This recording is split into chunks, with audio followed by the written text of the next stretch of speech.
Welcome back, everybody, for the FIDE Online World Corporate Chess Championship. When all is said and done, there will only be one. I am joined by Anna Cramling. Anna, great to have you today. Are you excited for the finals? I'm super excited for the finals. I mean, this seems to be the best day to join this commentary. So It's an honor once again to do commentary with you, Robert. It's been a while, but I always really enjoy doing it. Same here, and it's going to be a fun event because there are only 8 teams remaining, and those 8 teams are vying for a world championship title. Let's remind everybody of the new format because we're out of the group stage. So we get here, there will only be one team winning this event. So for the pairing purposes, the teams were ranked 1 through 8 according to their average team rating. The quarter and semifinals will just have one match, like we've seen before. The finals will be a dual match, 2 matches. You play your 4 games, you get a little rest, you go back for 4 more. And if there is a tie, the tie is broken with a blitz game, 3 minutes, 2 second increment. And if the blitz match is drawn, there will be an Armageddon game. So can you believe that? Not only is there a team competition, Anna, but there could also be blitz and Armageddon. What kind of pressure does that put them under? Armageddon always puts a lot of pressure. It's really difficult to know if you would rather play white or black. That's sort of like a preference. But Armageddon basically means playing a game that's going to be full of pressure. And doing that in a team, that just adds more pressure because all of a sudden your result doesn't just affect yourself, but it also affects the whole team. So that would definitely be something very exciting. Absolutely. And let's tell everybody who these 8 teams are. We have the bracket. You can see their rankings by average team rating. They all won their groups. You see Spare in the top left taking on ERG, Sparebank Trade Union taking on Empty Solutions in the 4-5 matchup, Morgan Stanley Hungary taking on PT Pelabuhan Tanjuk Priok, and Granke Bank taking on Anahuac there in the bottom right. And as the games get underway, let's look at the matchups, just a broad overview here of the teams and their players. There are grandmasters, including Super GM Jan Napashi up there for Spare. You have Georg Meyer for Granke Bank. But let's go to the games. Let's move on to the games there as they are beginning. So let's start with none other than Jan Napashi. Anna has the black pieces against Anwar Ismagambetov, a grandmaster, playing G6 out of the Spanish. So what do you think about this? And is Jan just trying to get a kind of less familiar position? He's playing a strong opponent, but maybe he feels the pressure to win. I think so. Especially with the white pieces, I think that he at least feels the pressure to draw. He's playing with the white pieces, Anwar. But once again, Nipo is a super strong player. I mean, he's one of the best players in the world. So it's gonna be really tough. It's really cool to see these very strong people playing in this tournament. Because every team can have one free agent. So it's really exciting to see these super strong players playing here. And yeah, now he's going for c3, a6. Is this theory, Robert?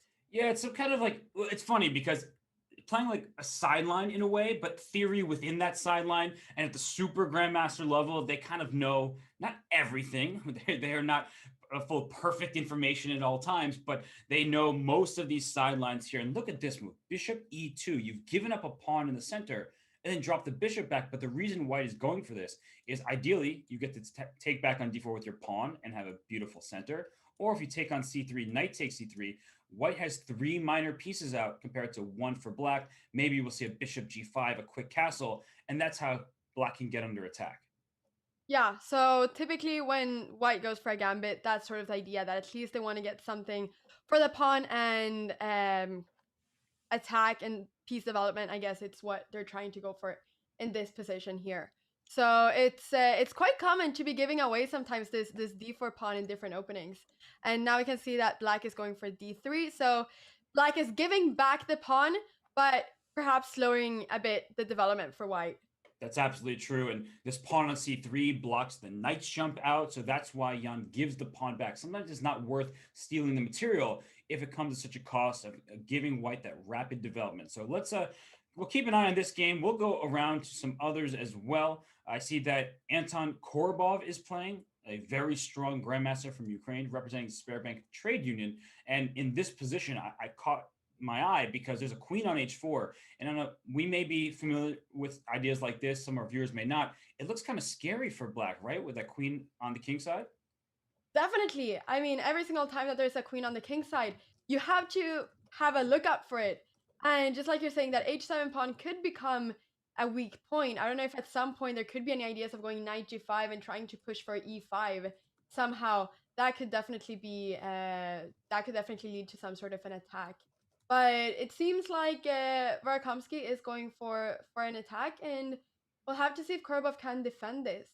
And one of the ways to fend off an attack is by striking back toward the center. It seems counterintuitive, right? If I'm getting attacked on the king side, don't have to put all my pieces there. But if you can attack in the center, then white's pieces cannot just go free on the king side. They'll have to respond. So b6 played, that looks like a slow move with the queen on h4, but knight g5, for example, doesn't threaten the checkmate just yet. And maybe black has time to just play h6 anyway. And black is trying to play bishop to b7, maybe knight to c5. It's all about timing. You can't just make these moves without thinking, because white will try to push an e5 type of move at some point. But Korbov's so experienced, he understands that for now he's all right, and the evaluation bar says just as much. Yeah, exactly. So so he can't really go knight g5 yet, just like you said. There will have to be a sort of correct move order if there's going to be any attack here.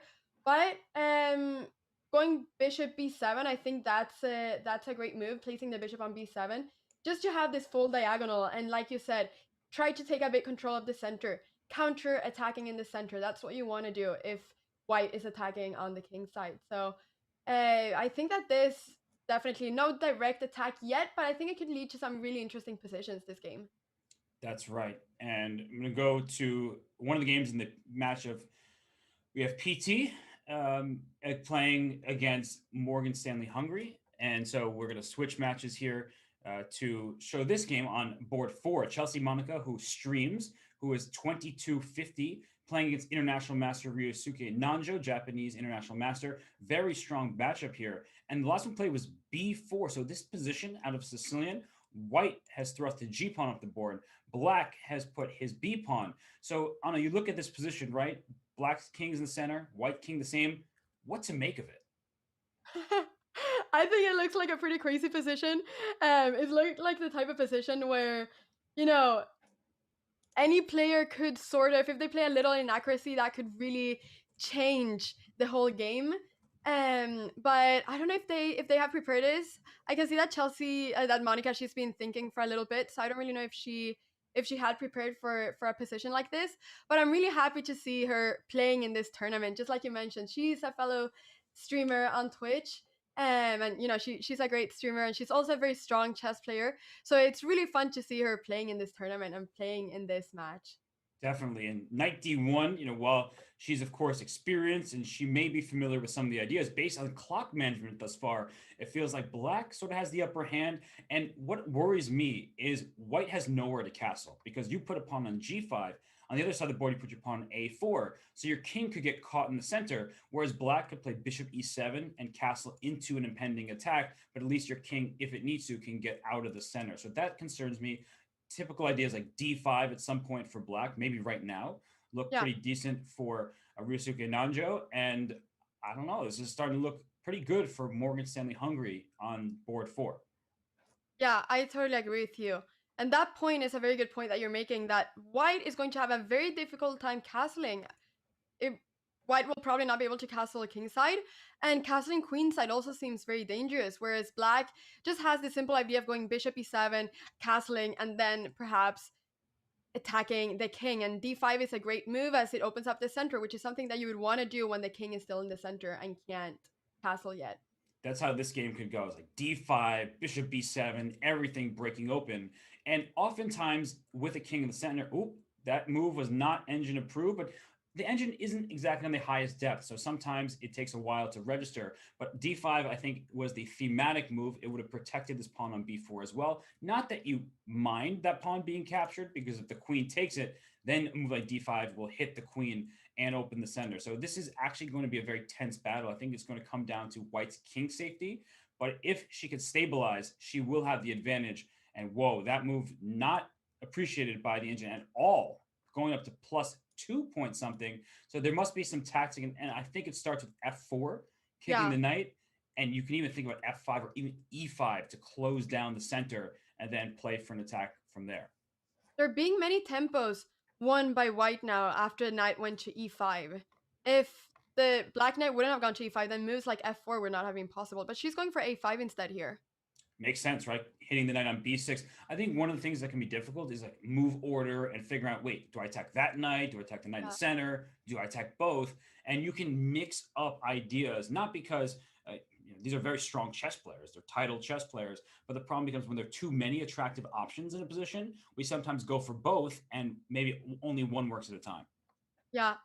Have you heard about all of these stories of some super GMs not knowing which rook to take and thinking for super long about, if they should take rook h d1 or go rook a d1 in some positions? There's this story with Ulf Anderson that he played correspondence chess. And, it took him 1 week to decide which rook he was going to bring to d1 because there were so many different opportunities. So it can be tough to know what move order to choose. That's an amazing story. And Ulf Anderson, of course, a legend of chess and one of the best players in his generation. So if he took a week to decide, maybe that would mean a month for all of us. And well, there was a capture on d5, recapture, but I was talking about White's king being unsafe. Now it's looking like Black's king because f4 is coming. The d5 pawn's under attack. Even if the king does get castled to g8, still doesn't feel that safe. So I think we should leave the players to figure it out on this board. We'll go within this match. I see that Mohammed Lutfi Ali, the international master on board one, with a black piece against international master Levan Bergadzi. That's the cool thing about this tournament. All these teams are very strong. The average team rating for each team in the playoffs is at least 2270. I think it goes from 2270 to like 24 something. And remember, 3 of the 4 players are members of that company, are work employees there rather. So their employees are very talented chess players. And Anna, in this position, we see the 2 bishops for White, but White is down a pawn and the engine says 0. So of course that means a dead draw, right? Well, more than a dead draw, I would say that it means that there is enough compensation for White. So if White is a pawn down, but the engine says that it's equal, it typically means that the activity that White has equals 1 pawn. So that means that White has a lot more activity and has compensation for that pawn, basically. So I definitely don't think that this is gonna end up in a draw just because of that. Just one of my quick comments about how the engine can mislead us into thinking Yeah. 0. The players are not thinking in this way. They look at this position, and if you're international master Ali here, you're saying, well, I have an extra pawn, so maybe I can figure out how to free my pieces up and use my material advantage. And international master Bergadzi saying, well, your pieces can't move. My rook's coming to d7. My bishop on e4 is fantastic, attacking the knight on c6 and that pawn on b7 behind it while protecting c2. And this bishop on b6, taking away d8, no rook trades for you, protecting f2 if that were ever to be in trouble. I think it's easier to play this position from the white side, if I'm being honest. Yeah, absolutely. And I think that this sort of comes to what type of player you are. Some people like to be a pawn down, have a little, or be a pawn up, have a little extra material, and just try to defend the whole position. And, just basically say, you are not going to be able to win from this position. I'm going to defend until we get into an endgame where I'm a pawn up. Whereas other people really like playing a pawn down, but having a lot of activity because then their pieces are a lot more active. They can sort of pressure their opponent down, and I think it's more a matter of preference what you prefer. Well, I prefer being up over 2 minutes on the clock, so I do like White's position even without the clock situation, but especially taking that into account, it looks dangerous. We do have results, so I'm going to go over to that match in spare because Jan Napashi has been held to a draw, or you could say held his opponent to a draw, but I'm a little confused because this position looks anything but drawish. This is a wild position. So just getting word to see who offered this draw. It looks like Black made the final move, but why is this a draw? This king is in the open. White has 1 fewer rook, but also 1 extra minor piece, and this attack, right? A move like knight to e4 can start. So a bit surprised that a draw offer would be accepted at this point. Yeah, I'm a bit surprised too. I don't know if it has anything to do with the fact that, well, White is a bit better because of the whole attack and all the pieces and everything. So I don't know if White was just content with making a draw because they were playing against Nippo, Sometimes that's sort of the case. They're playing against a super strong player, but I definitely think that if White had the opportunity, that they should have kept on going here. That's a grandmaster of the white piece in a single game. Of course, Anwar can beat Jan Napashi. So Yeah. surprising to us, but let's keep going within this match. We have board two is Alexander Kadetsky taking on Yuri Mazi Mazinin. No, I think I got that right. Mazunin. Oof, I'm trying. I'm You're reading the doing great, Cyrillic brother. here. I'm trying my best. I haven't studied my Russian in a long time. So anyway, in this position, you see that even by material, all four minor pieces on the board. But look at this, jumping into this f5 square because the queen protects the knight. That could be a problem for black, trying to figure out which bishop do I give up. Do I take on f5, giving up the light square bishop? Do I allow white to take on g7, giving the dark square bishop? Or maybe I should just retreat my bishop to f8, which is played. But then the e5 pawn, that feels like more of a target. That is definitely going to be a target, and I don't even know if you could perhaps take advantage of the fact that the bishop is on g3 and it's pinning this pawn on e5 and go something like knight d4 to really exchange black's pair of bishops. Oh, actually, knight d4 looks like an excellent move. Good call. The pawn is not just under attack, but it's pinned. So knight f5 did it. And there it is. Good call. And a knight f5 to d4, trying to get this bishop, and it can't move. So black's king is the worst of the two. There's more space that's available for white's pieces in front of it. If you say take on d4, knight takes d4, then I'll take your bishop, play bishop g4, come after you on the diagonal. This looks very scary. Yeah, I definitely really like this for white. So we can see, how annoying a pin can be. That pawn on e5 would have stopped the knights from ever going to d4, but because the pawn is pinned and the queen is on c7, white is allowed to play this.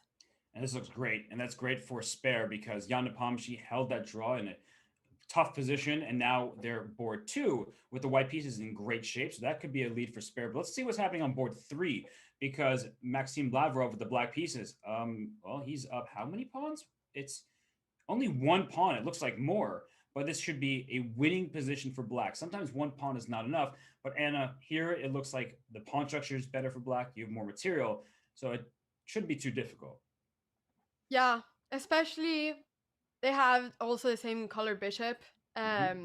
If there would have been different color bishops, perhaps white could have tried to exchange queen somehow and then go for that endgame, which is a bit more difficult to win with different color bishops. But because they have the same color bishops as well, it's probably going to be quite easy for black to win this. And one of the ideas is, okay, white can go and try to take these queenside pawns, and then black will play h4, h3, and actually try to checkmate the white king. And this bishop on f1 is bad.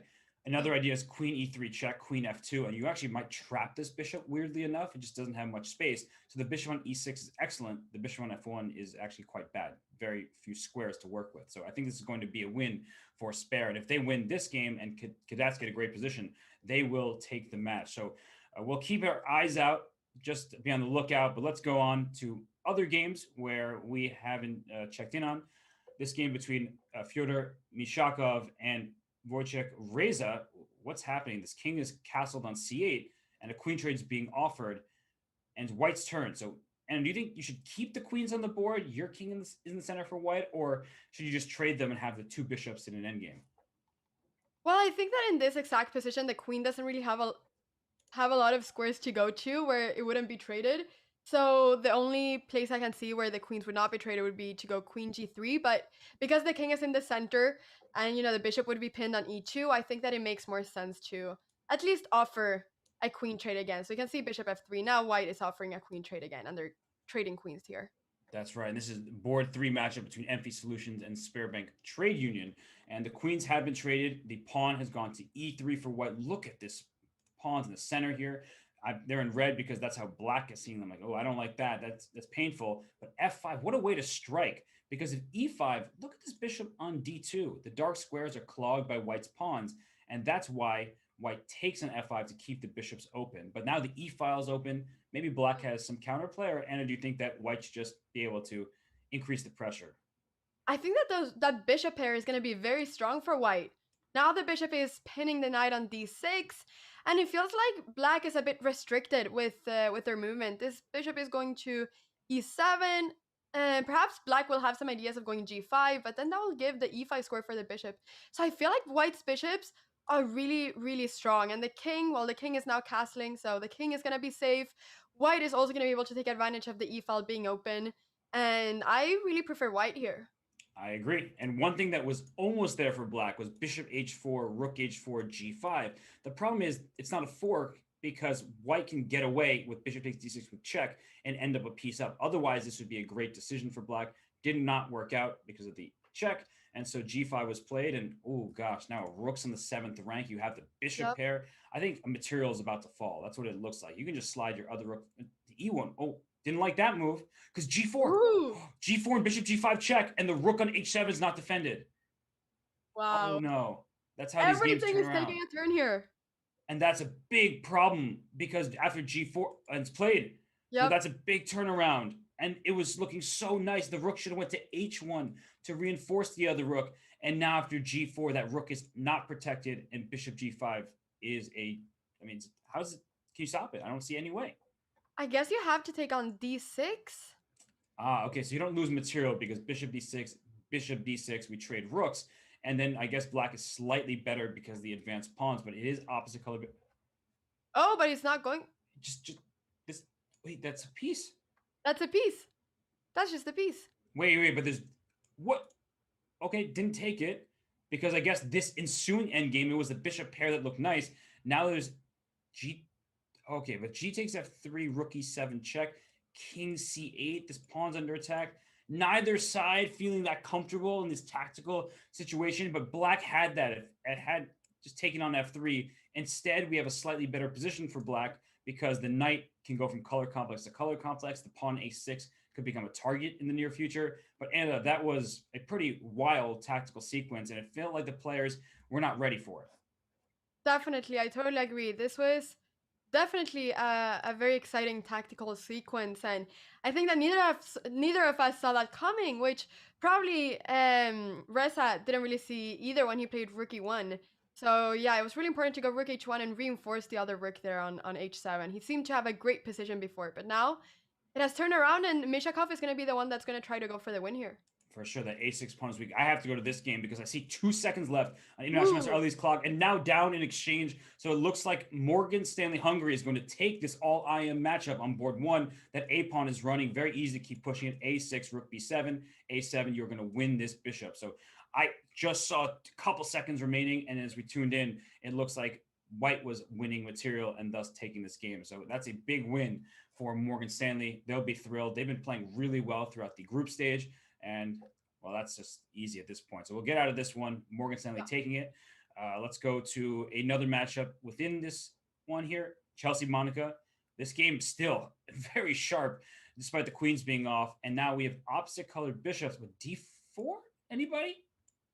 Uh-oh. There it is. There it is. That's another tactical moment. Wow.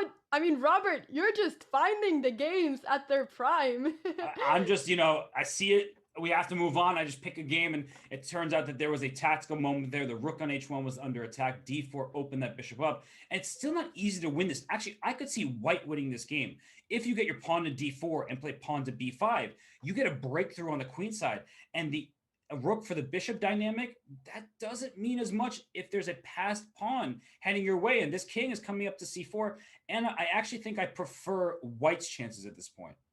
I think that, just like you're saying, white has a lot of practical chances, and especially with 1 minute versus 20 seconds, I think that black could feel very pressured. I know that a lot of times when I play and, I am an exchange up with 2 rooks and my opponent has a bishop, I mean, the bishop can become so strong, it can sometimes become better than a rook. And I think that we might be seeing that in this game, perhaps. And the nerves, and look at Chelsea-Monica at over a minute to 20 seconds for black. And that's what happens when you play a lot of blitz, especially online. You are accustomed to situations like this where you don't know who's better. You're trying to assess on the fly, and both of you are getting in time trouble. The pawn's on d6. This pawn can go to a7, and that bishop protects a7 and stops the pawn from getting to f2, while protecting d6 is doing it all. And rook f7 behind the passed pawn. This king can come into c6. White has 2 passed pawns, black has 1, and yet the eval bar says completely even. I mean, that's not what the players are thinking. That's not how the players feel right now. But bishop h2 is a very nice move to just stop the f-pawn from pushing. Now we can see that black is trying to go for these checks. Perhaps, I don't know if they want to try to get a repetition, but no. What a brave move, by the way, king to e5. Like, just moving the king, allowing the passed pawn to go. And it still says even. Somehow they're playing accurate moves here, completely even position. It looks to me like white should be punching the pawns through first, but of course d7 drops the rook on d3, and now it likes black because the a7 pawn. Who's taking the pawn? The pawn was hanging. And now king b7, there's rook to f8. So what is happening here? What is happening? This looks absolutely insane. White is a full rook down, but has these two extremely strong passed pawns. I think that this could sort of go anyway. I guess there's a8 at some point, but okay, it's rook b1. Watch out for rook b8, so we have to put rook a8 so you can take this pawn. Yeah. Oh White has to be very careful to not drop any pawn, because that would change the whole dynamic of the position. That's right. That would actually probably end in a loss. Rook takes d7, I think, is the only save. Rook f7 check. Well, that was actually pretty clever by black to allow the rook to b8, take on d7. You're going to win the a7 pawn. Yeah. And rook and h pawns almost never winning. Oh, don't take. Checkmate! Checkmate! Oh my gosh! Oh my gosh! What a trick by Ryosuke Nanjo, setting up a mating net. Oh my gosh, that was so tricky. And that's what he was setting up, a trap by bringing the king to d5, because he saw that she can go rook b8. He saw that he can sack the rook, and that the king went to e8, rook a7, rook b5 check is a good move. But after king e6, you need to move your king out of the opposition. Black's king takes away the squares. Rook takes h5, a fatal error. That is checkmate with a lone rook and king. That was, I mean, this just shows how quickly a game can turn around. They played so well in the time pressure with, you know, a very difficult position to play with because of all the material imbalances. But we can see that the game can completely turn around in one move just like this. And look at the score. It's 2-2. That tied the match. Yep, that was a critical victory. Wow. We're going to go to the other games still going on here because we see that Elena Hamiakova with the white pieces, she's winning this game against Marlena Chlost. So it looks like the pawns are just pushing. G6, G7, bishop C4 should do the trick. King on G6, that's not going to help your cause. You need to push the G pawn through. So I think should figure this out. The second time around, there it goes. G7, bishop C4, or G7 actually is mate. G7, H7 at that point. But okay, this is easily winning. So King F7 getting queen. So let's go to the other game remaining here. This is board 4. And let's go to the other game here. Oh, this is winning. We have a rook endgame. The king gets out. If a king comes closer, you throw in the check, and then you get your queen. So, yeah, famous rook endgame. Igor Yanich for Emphy Solutions takes that game over Evgeny Kretov. And wow, so this match is, that's for Sparebank Trade Union took the 2.5 lead. And so even though Yanich wins the game, it's not enough. So 2.5, 1.5 victory for Sparebank Trade Union. Oh my gosh. And I still can't get over that checkmate that we just saw with the rook on the A8 final move. I cannot get over that one either. And I think that probably hurt a lot to lose in that way. That's one of the ways that hurts most to lose, by just losing, you know, in one move with a trick like that. But it was very clever. It was very clever to set up this type of trick because, you know, practically with this little time, it was very easy for that to happen. Obviously, you just want to get the pawn out of there and just, you know, say, all right, you're going to have to fight for a draw, but this is just a draw. But no, there was just a checkmate in one move there. So, wow. Incredible game. So much pressure, right, on the clock. We were just talking about Chelsea Monica. She streams, she has a lot of blitz. So I thought she would be the one who was more accustomed to that situation. Maybe she is, but these things happen. As we know, we play a ton of blitz. You have a good game, things are going your way, and suddenly you miss checkmate in one because it came out of nowhere. So we do have all matches done. We couldn't get every single game under our attention, unfortunately, but we know that the results as such, Spare takes down ERG. That's good for Jan Napashi, and he made that draw in a tough position that was kind of a fortunate escape for him. And Sparebank Trade Union beats Emphy Solutions 2.5, 1.5. We had a tie 2-2 between Morgan Stanley Hungary and PT. And we, in our final match, of the round here, we had Gronkebank beating Anuak 2.5, 1.5, led by Georg Meyer on board 1. He scores the victory for Gronke, as did Elena Kashlinskaya, the free agent on board 2. She helps that team out. So Gronke moves on. We will have a blitz match, I guess, because of the tiebreaks. Let me just confirm with the team what's going on. Yep. Let's see if we get a blitz match there between Morgan Stanley and Palawan. That would be very, very exciting to get a blitz match. I think it's always more exciting with the lower time control, and these games have already been extremely exciting. So I would really look forward to getting a blitz match there. So we're gonna see if we are going to be getting that. But I have to say that even though we were not able to watch every single game here, I do think that we found some really nice moments, and I'm happy that we were able to follow these very exciting moments live, like for instance the rook checkmate or all of the other tactical moments where we joined in. So very exciting games. I agree, and I still can't believe that Anwar accepted that draw against Jan Napashi, because it's clear that the team from Spare is super strong. They were the number 1 overall rated team on average, and I know it's Jan Napashi, but Anwar's a grandmaster, very strong player in his own right, and accepting a draw in that position, it felt like it was letting Jan off the hook. Absolutely, especially when he had such a great position. So, yeah, perhaps should have continued the game, but I'm sure he had his reasons. But yeah, it seemed to be a very good opportunity for them and for that team, especially when you're playing in a team, right? Because every result can really make a big change for everybody. Yeah, it's certainly the case. And we're getting word that there is going to be 10 minutes before the next round. The players are going to get settled. There is going to be the whole team playing 3-minute plus 2-second increment blitz. So if you are here just to play some rapid chess, think again. The players are going to have to test their mettle in blitz games against the other team. And we just remind everybody that while we're having great chess, we're having a good time, there also is money being raised for various initiatives. FIDE doing a great job raising funds for players with disabilities, for veterans who have played chess throughout their careers and need some support, and chess and education. So if you're able to, click on the button on the Twitch channel. Please use the command for Corp Donate, and any generosity is extremely appreciated if you can. So we are going to go on a brief break.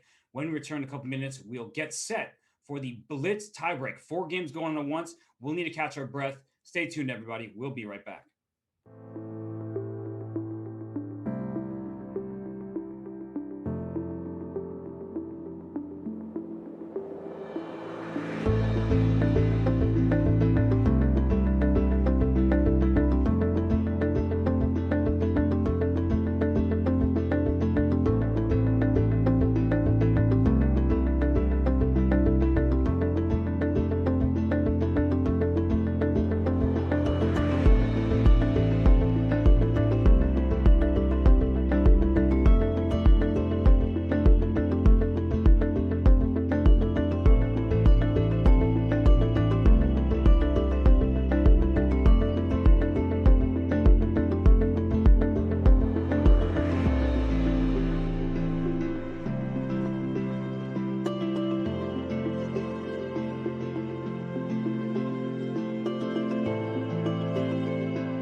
And we return in the playoff stage of the FIDE Online World Corporate Chess Championship. Anna, this was an exciting round. 4 matchups, 3 have been decided, and we're about to have Blitz tiebreaks. The best type of tie breaks. It's gonna be super exciting. I'm really looking forward to this. And yeah, here we can see the format. So we can see at the top team. Well, we can see yeah, we're already in the playoff. Yeah. Um, Well, I was gonna say, Anna, yeah. are your vocal cords right? You said you're excited, but are your vocal cords excited for the fast-paced blitz that we're about to see with 3 minutes and 2-second increment? My vocal cords are super excited. I know that yours are amazing for this, Robert, and mine are gonna match this. I'm ready for it.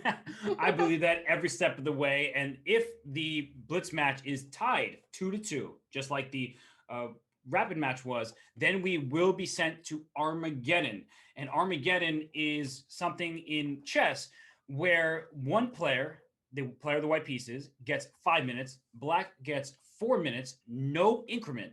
White will need to win that game. Black can draw the game, and that would count as a win for the player with the black piece. So draw odds to black, time odds to white. It's always exciting to see Armageddon. And the teams actually nominate a player. It's very likely that they'll nominate their top board, but it's also possible that maybe one of the other boards is a blitz specialist, a speed demon, and so you choose that player. But that's only in the event that we have a tie.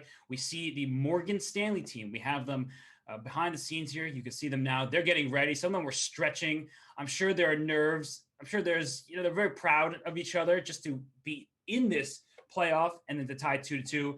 But they'll have to get their mouse ready, each player, because sometimes there's no thinking in blitz chess. You just got to move. You just gotta move. I was gonna ask Robert, what do you prefer in an Armageddon? Do you prefer playing with the white pieces or with the black pieces?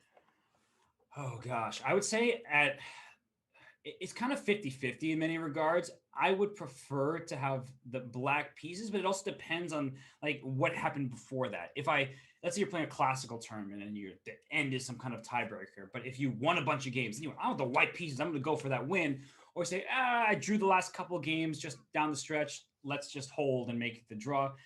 And if I'm playing someone higher rated, I also would probably want the black pieces because beating them is very difficult. So trying to make that draw, it's a hard choice to make. What would you choose? A part of me agrees, but then there's another part of me that just always likes to go for the win. And, I really like playing with the white pieces. I feel like my openings are a lot better with the white pieces. So at the same time, I don't know. I think I would prefer to play with the white pieces and try to go for a win, but it really depends on the opponent, just like you said.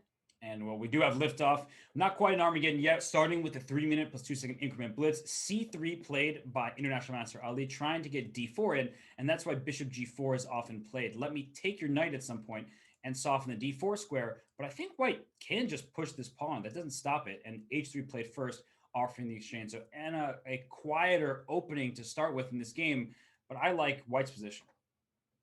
Yeah, I play stuff that is similar to this with black. So I kind of like the ideas for black as well, but this is white.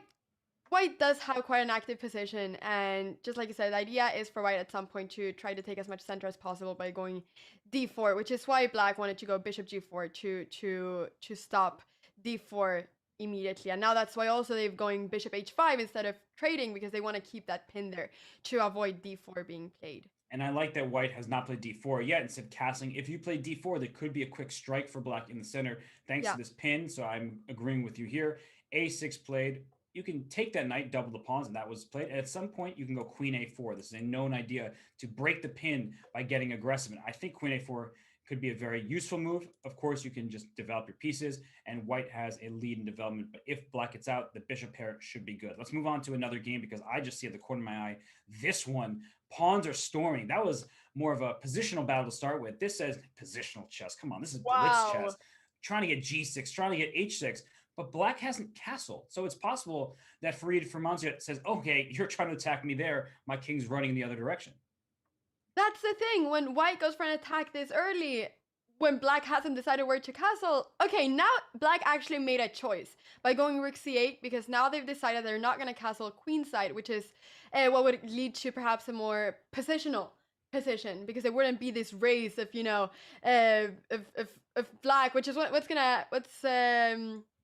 is what we're perhaps going to be seeing now. But king b1 was played, and I don't know if the king is going to stay in the center on e8 or if they're going to go ahead and castle. I think they have to castle at some point, but then these pawns are going to become very strong on g5 and h5. Yeah, super scary to castle, but if you do castle and g6 is played, black can shut it down with h6. So whichever pawn pushes for white, if you play h6, black will play g6. If you play g6, black will play h6, kind of deal. So that allows black to castle, but it won't feel truly safe until you trade the queens off the board, for example, because that king with those pawns storming could be dangerous. Exactly. And black's pawns can't really push yet because they sort of need to see what white does with their pawns. So they're going to have to stay in this initial position. And okay, now they're deciding to castle. Okay, castle, well, it happened. So, I mean, taking on f5 makes sense. And maybe some kind of knight f4, knight g3 first. So take with the pawn. Oh, h6 is coming. Okay, wow, what a decision to play f6, because just a move ago, if you played like b6, random move, h6, you can no longer play g6 and shut it down because there would be a checkmate. So that's why black played f6 himself, saying you're not getting in with your queen. And now after g6 and h6, we can see that there's been a sort of lock on the king side attack there. So rook e1 was played to put some pressure on e6, and now rook c6 also to help out on defending e6. So it feels like there's not going to be as much attack on the black king anymore. And now they're trying to double up rooks on the e file. Yeah, it's all about this pawn now, because black has to sit and defend this pawn. White's rooks are active, and the rook on e2, just like the rook on c6, defends and attacks. There could be some kind of g4, g5. If black isn't careful, you give up a pawn to break open the position, because in the event of the pawn going to g5, which is not happening, but if the pawn went to g5 and black took the h pawn, you can play h6 to break open the king side. But I like this move, queen g4. You're just forcing black, in a sense, to play a move like rook e8 and sit defending while white's pieces are perfectly placed attacking. So I like the position for Peter Lizak. Let's go to another game to see what's happening. Wow, okay, this position, I see a knight on g5, a rook on g1. Ryosuke Nanjo, the hero, the Japanese international master, saved the day for Morgan Stanley. And then, wait, there's an attack on the queen side for black, a potential attack in the center for white. There's a king here. Whose attack's coming first, Anna? That's a great question. I kind of feel like black's attack is going to be a little bit faster because that a4 pawn is hanging now. So it feels like black's pieces are really going to be getting into attack. For instance, if rook takes a4, now there's going to be some rook a1 threats immediately. So I feel like black is a little bit faster, but now the e file is getting open and white has a great rook on e1. So it feels like now white is sort of solidifying their whole position. Yeah, with this b3 move, that's a pawn chain. Now going after the d5. Actually, this has been very good play from both sides. Maybe some of the moves catching us off guard, but I think high quality. And bishop d2, what a move, just to go after the b4 pawn. And the queen can also slide up to f4 or somewhere else to the f7 pawn was under attack. So bishop d5 attacks, it defends. It's a great bishop. I think I like white's chances because this king is on d8. That doesn't look very safe. White's king actually looks quite safe for the time being. Yeah, for now, definitely. The only thing that could perhaps be problematic are those dark squares in front of the white king, but I think that white would probably be able to defend that. And there's not really any clear way for black to take advantage of that yet. I'm looking at rook takes a4 at some point, because then the queen gets in here. They're checkmating ideas down on the a2 and a1 squares, but this king is in the center. And if your attack doesn't work out, you're just lost, right? You're sacrificing a rook for a couple pawns. So rook a6 played. I think there might be a knight c5, queen b8 check. That actually wins a pawn. Ooh. That wins a pawn. Oh, did not see that, but that's maybe not the easiest thing to spot right there, but this doesn't work the second time. But knight takes c5 was available. I'll show that very quickly. The point, everyone, is after takes queen b8, the queen has to block. You trade queens. At the end of the line, the rook takes the bishop. You net a pawn, and black's king is still in trouble. So that was missed. Hard to see with no time on the clock. Let's just check the other game that we haven't looked at. It's a little bit more locked up. And we see that white infiltrating with the queen on d6, just like that other game, the e6 pawn. Petropap in trouble here. She's to go to a passive defense with knight to g7. White's position looks amazing. I definitely agree. This is sort of the dream position you want to have when you're playing against an isolated pawn, an isolated backwards pawn that we can, as the one on e6. And now, they're even bringing this knight to f4 probably to add some extra pressure on the e6 pawn. So every single piece of white is going to be attacking that e6 pawn. That's just the dream. But we can see now that black played queen f6 to put some pressure on this d4 pawn, so the knight cannot move yet. So we can say that black is trying to get some play there as well. That's right, g5 trying to open things up. The knight can get to f4, g3 is under attack. The rook's hanging. Don't bond the rook. Where that move was not approved of. So isn't e5 and d4 kind of, there it is, step one, but didn't like that move. So I was looking at the same thing. So I can't blame Petropat, but this is eval bar. This is blitz for you. You don't have enough time to calculate everything. Things are happening before you. Wait, f4. And now we go again. Oh, wow. Oh, that was a fork, and now white wins material. Another queen. And the queen. Oh gosh, that's a free queen, and that's a free queen. And we saw her; she couldn't believe it, and she's distraught. Okay, let's go back to the games here. She is pretty unhappy. That was a big. Wait, the queen wasn't taken, but she's down 2 rooks for knight. So let's go on to a new game. Let's go to this one here between Levan Bergadzi and Mohamed Lutfi Ali. Excuse me. This is an end game where it's anyone's position, because that pawn d3 looks really strong. You need your rook to attack the king, and then this a pawn could start rolling if you're not careful. So wow, who's better? Even material, but it feels like at first glance black should be better. Yeah, that pawn on d3 is real advanced. Yeah, the pawn on d3 is super advanced, so it feels like black should be better. But I mean, the pawn on d3 could also become a target if black is not really careful. That's true. And if the bishop moves, watch out for a4, a5, a6. I mean, that pawn can run. Yep, that pawn can run definitely. And that e6 pawn is also quite weak. So I think that as long as that d3 pawn doesn't get to promote, basically, this is totally fine for white. And I think that they should be able to defend that. But rook takes f3 now. There's a pawn hanging there as well. It's true, but that pawn can run a5. It's 1-1. By the way, we saw the match even up. We have another game going. It is a rook endgame, and king c6 can win this pawn. But even if you win that pawn, you should not win this game with the black pieces, because these are double pawns. To win endgames, you need passed pawns. Double pawns do not help you create passed pawns, but you have to be careful not to allow this black king in, because that king could come to e3 if you're not careful. King e3. And that could be some checkmate. You have to go king c1. You have to go king c1. You just checkmated in this manner. The king can hide on b2. Well, what if you take? King takes. Take on b4. You have rook c4 check. So you do survive, barely surviving. Oh, don't allow king c3. That's you cannot allow. This should be a draw with proper play, but not easy in the end game. We're gonna go quickly back to the other game. We got to go back and forth. Oh, wait, back and forth. White took a pawn, and that pawn's going to a7. This is anyone's match. It looks like here for PT, they have the advantage now, but at any moment, rook b2 check could happen, d2 could happen, and then it could be black winning this game. So, oh my gosh. Anything could happen here. It's a lot of queen! Oh no! Oh my gosh, stepped in line. No, that's what we're saying. Anything can happen. And that's going to be a win for PT with the white pieces up a queen and checkmate on the board with the bishop. And let's go to the other game, because now PT has a 2-1 lead and they need a win. Does Morgan Stanley Hungary? This pawn is on b7. That gives them a fighting chance. Ryosuke Naja was the player who won that game 1 with rook against rook, essentially. And unfortunately, rook b2 happens. I don't know if Chelsea Monica has seen the results of her teammates. You're in the middle of your own bullet time scramble, but she's doing the trick here. King here.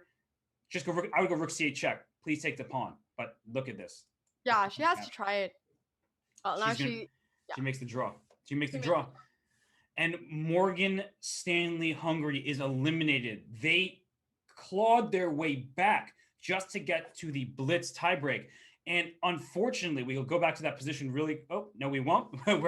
Yes, we will. Sorry to my producer for making his life as difficult as possible. We have to go back to this moment here, because black steals a pawn in the center. And that's like, well, you're doing great. Like, you up a pawn now, your pawn's on d3. But somehow this pawn went from a3 to a7 before you know it. And the bishop is covering the a8 square. And just a move, king d5, that looks so natural. You only have one other king move, and you tend to want to avoid the color that your opponent's bishop is on. right? When we're facing opposite color bishops, we want to stay on our own bishop's color. Unfortunately, in this case, that allowed the pawn to promote because that bishop needed the full line of sight to the A8 square. Anna, we've all lost blitz games like this. I mean, what can you say for Morgan Stanley Hungary to go down in this way when you were just on the cusp of going to an Armageddon, keeping this match tied? Yeah, it really does hurt. And we've seen in this whole match, we've seen a lot of these type of little tactics that have won the game. Like, for instance, here, King D5, A8, that's a queen. Or in the other match where there was this checkmate with the rook. So they're having a lot of one move tricks in this match, but that's just part of chess. And especially in faster time controls such as rapid, and even more so in blitz, this is basically what happens. And it hurts to lose in this way, but I think that they've been playing great. So we have seen really amazing matches. I think they should be happy with their matches. And yeah, It just at some points, being happy is not enough because this is a competition. You want to win. that's the problem. Yeah, It's unfortunate. But what a fight. What a fight. So yeah. let's look at the updated brackets because we now know our final four. We have Spare. That's the Jan Napashi-led team on the top left of the bracket, taking on Sparebank Trade Union, led by Anton Korbov. So we're about to have a super grandmaster battle on board one between those teams. And Gronke Bank taking on PT. I think that Gronke Bank is the big favorite, in my opinion, led by Georg Meyer on board one, the extremely strong, super solid grandmaster who also is an amazing blitz player. So if that match is tied 2-2 and they get to blitz, I think Georg can help spearhead that lineup. And I really believe that with a balanced lineup the rest of the way, I think it's even matchups on boards 2 through 4. Actually, maybe Gronke even has a rating advantage on board 2. I think that advantage, the GM-IM matchup on 1, leads Gronke to have the edge over PT, but anything can happen. And Anna, we just saw PT win this blitz tiebreak, so maybe they're feeling more motivated than ever. Yep, that's what happens if you win a game of chess, or if you win a match. You're gonna feel more motivated, you're gonna have more confidence, and that is typically going to be shown in your chess games. A lot of times we can see that those type of players are a little bit more aggressive or play a little bit faster, and that can really help out practically in the game. So they could have an edge because of the fact that they won this match, definitely. That's right. And Gronke is one of the biggest supporters in the chess world. They have the Gronke Classic and the Gronke Open. They have the Baden-Baden Chess Club and the Bundesliga. And the chess world will be a lot worse without the support from Gronke. And for those of you who are here, who have been a part of this, if you can, please do donate to the initiatives that FIDE has put forth. It's for players with disabilities, for veterans, and also for chess and education. So do get involved. Please hit the panel and the Twitch stream, use the command Corp donate. If you're able to, it would be greatly appreciated. But for now, Ann and I, we need to take a break because that was exciting. I feel wiped just seeing the finish there. We'll be back. The rounds will begin at about approximately half past the hour. So we'll take a brief break, and when we return, we'll get ourselves ready for the semifinals.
Welcome back, everybody, to the FIDE World Corporate Championship Finals. Grandmaster Robert Hess alongside me, Anna Cramling. Anna, we needed that break because we saw a blitz tiebreak between Morgan Stanley Hungary and PT.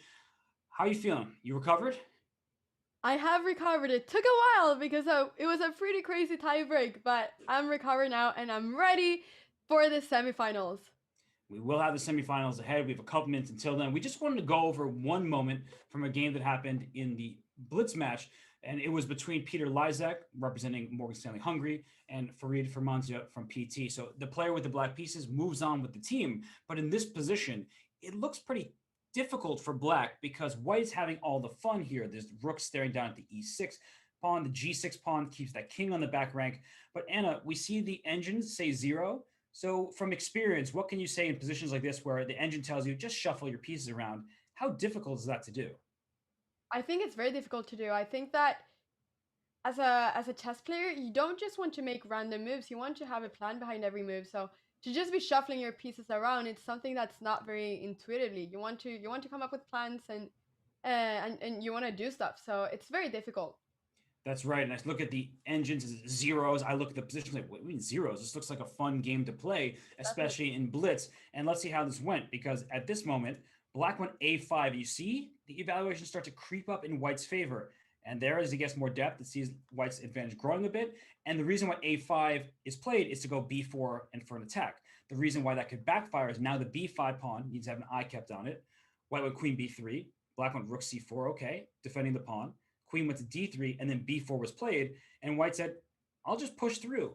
And now I'll play b3. My queen will come into a square like a6 or b5, and black's problems still exist. So it still says even, but the position is becoming increasingly difficult for black to play because when you push pawns forward, you leave space behind and you don't control the squares they once controlled. So black went b3, all in for the attack, trying to double rooks. And that's the sign of a player who does not like their position. They think I'm going to lose this game if I do nothing. And Anna, check this out. Rook takes e6, step 1. Rook b8, okay, defending. Rook e2, good move. And look at this move. That's a winner. Queen a7. That's a beautiful way to win a game. Very pretty. The king has this back rank problem, so if the queen takes the queen, well, then there's going to be rook e8 checkmate. Because the pawn on g6 is so strong. It's taking away those escape squares f7 and h7. So the king cannot escape, and that was a very beautiful tactic. And I think that what's really cool with this game is what you mentioned before, that perhaps if they just shuffle the pieces around, it's equal. But I thought that black's plan of pushing the pawns in front of the king made a lot of sense. And I think it's something that a lot of players would do because, you have to come up with some sort of plan, and pushing the pawns and creating an attack for the king makes a lot of sense. So I think it's really cool to see how that could backfire. That's right. And even if we go back to this move 21, and as soon as you see this pawn here, you forever have to worry about your back rank. So the position became increasingly challenging for the black side because that king can never quite get out. So a queen trade would help you, but until those queens come off, your king's not running into the center of the board. And that's why I think white maintained the pressure and ended up winning the game. Unfortunately for Peter Lizak, the team did not move on, but it was an instructive moment nonetheless. And okay, we are getting set for the semifinals. I am excited for it. So we have just 2 matches in this round, 4 games. All 4 players in the team play only in 1 game. So Jan Napashi will be taking on Anton Korbov in a matchup of the world's elite blitz players and rapid players, superstars. But Anna, if you're the rest of the team, right, you look at board 1, you're like, I don't know what's going to happen there. They can beat each other. How do you manage your own games while out of the corner of your eye looking at your teammates? It's very difficult. I think it's something that you have to kind of balance it. You sort of want to know how the team is doing to, sort of understand what result your game needs to finish in, because obviously if all of your teammates have won, maybe you just need to make a draw for your team to win, which is the most important thing. But at the same time, if you're constantly focusing on everybody else's game, then you're going to stop focusing on yours. So I think that most players, what they typically do is that they just focus on their own game and they kind of take it as it comes. And then, if they perhaps are offered a draw or something, they'll see how the team has done. But I think that mostly they will be focusing on their own games. Right. And it's difficult because You out of the periphery, you're looking, and looks like games are starting. So let's actually pull this up here. We have Jan Napashi, the white pieces against Anton Korbov, and we have a French. So I am somebody who does not like the French defense very much because the bishop on c8 gets caught here. But Anna, maybe you have different feelings about this opening. I don't play the French. I don't even play e4 as white, so I don't really see the French in a lot of my own games. But I think that I sort of feel the same way. That bishop on c8 does become really bad, and it becomes a bit difficult to play in that regard. But it's just preference. Some people really like to play it. That's right. And the bishop on c8 doesn't get out. It's stuck behind the wall of pawns and pieces. But though black plays it because often the underlying structure is extremely solid. You have this pawn chain from f7 to d5 that makes your bishop worse, but your pawns feel safe. And this is still theoretical. So I think we can come back here in a bit. They will. This theoretical discussion will continue. They'll figure it out. Let's go on to Georg Meyer in the Gronke match against PT, because I was saying that this was the biggest advantage for Gronke, the grandmaster against international master, and Georg Meyer, a very strong grandmaster at that. But with the white pieces, Anna, do you just play solid chess and try to make a draw, or do you say, I don't care about your rating, it's an individual game, let's just play chess? I am more of the second type. I like to just play out the games. I always want to play my best, and even if George Meyer is a very high rate player, obviously a draw for white here would be a good result. I think that you should just try to play out the game and see how it comes. But I think that that's also what he's going to try to do. We'll see. And Georg is thinking, so that indicates to me he's considering the capture on f6 with the pawn. Otherwise, you would just take with the queen right away. And if you take with the pawn, that can give you some attacking chances, but it also gives you double pawns, which may not be the best situation. So Georg, very experienced in the French. He is maybe the leading expert in the French in the world. He is always playing it. It's his tried and true opening. And Anna, what do you think? Which way is he going to take on f6? I think that g takes f6 is very interesting because of that idea of opening up the g file. And I mean, I'm not really used to these positions, but I think that that really does look very interesting. So perhaps he's gonna actually take with the g pawn. Perhaps taking with the queen is a little bit more solid, but I think it can lead to some very interesting positions. I actually think Um, that, sorry to interrupt you there, but I think being solid can backfire in a position like this. yeah, And that's why he does take with the pawn. The great decision, because this bishop dominates the bishop on c8. This pawn b7 is under attack. So his main purpose in doing this is to try to play this f5 move. It's weird, right? We say this is more solid. Like, how could this be better? It's because if you try to take the solid approach after, say, a take on d4, I probably can take with the queen on d4, but I also can say, let's stop one move short. There could be a queen b5 check. Bishop takes b7. This king's in the center. And a move like that, staring in both direction, black is underdeveloped and white is fully developed with all the pieces flying. yeah, I definitely think that just like you said, playing solid can backfire, and I think that's one thing. A lot of times when somebody's trying to play for a draw, the problem with playing for a draw is the fact that when you're just trying to just play solid and play for a draw, you typically play quite passive, and you can give your opponent a lot of chances. So that's why it's so important to always play actively, even if you want to draw in a game. That's right. And I think that now, speaking of actively, f5 for black, bishop can come to g7. And that's in part why Georg takes with the pawn on f6. He can fianchetto this bishop, long diagonal to work with, and the king can still castle kingside. It's not unsafe over there. So let's keep in this match. Let's go to Elena Kashlinskaya on board 2. She's the free agent. This is a locked up position where white has the bishop pair, but this is your quote unquote extra bishop for one of these knights. That bishop can't find daylight, at least not for the time being, because look at black's structure. Very typical way to say, hey, it's not a disadvantage to have the knights. Yeah, you can see this big block of pawns here in the center, which is blocking the bishop. But now perhaps the bishop is going to get a little bit more of light, perhaps, because now after d takes e4, well, it's giving a few more squares for the bishop, but we can definitely see that this bishop on g2 is not an amazing piece. That's right. So Knight on far. the knight on c5 is a good piece, and it can go to b3, attacks the pawn, attacks the queen. So I think that International Master Formancia said, all right, I don't want to open that bishop, as you were just highlighting, but maybe tactically it will work out for me. And as you see on the evaluation bar, it says it's a completely even position. Yeah. This is another one of those, though, that I think that the evil bar says that it's an equal position, but there's just so much play here. This is gonna be a long game, and nothing is decided here That's at right. all. Let's keep on in this match. We'll go to the next one with board 3. Hanamarie Klek is board 3 for Granka Bank. We have Masruri Rahman, board 3 for PT. And what is going on with these pawns here?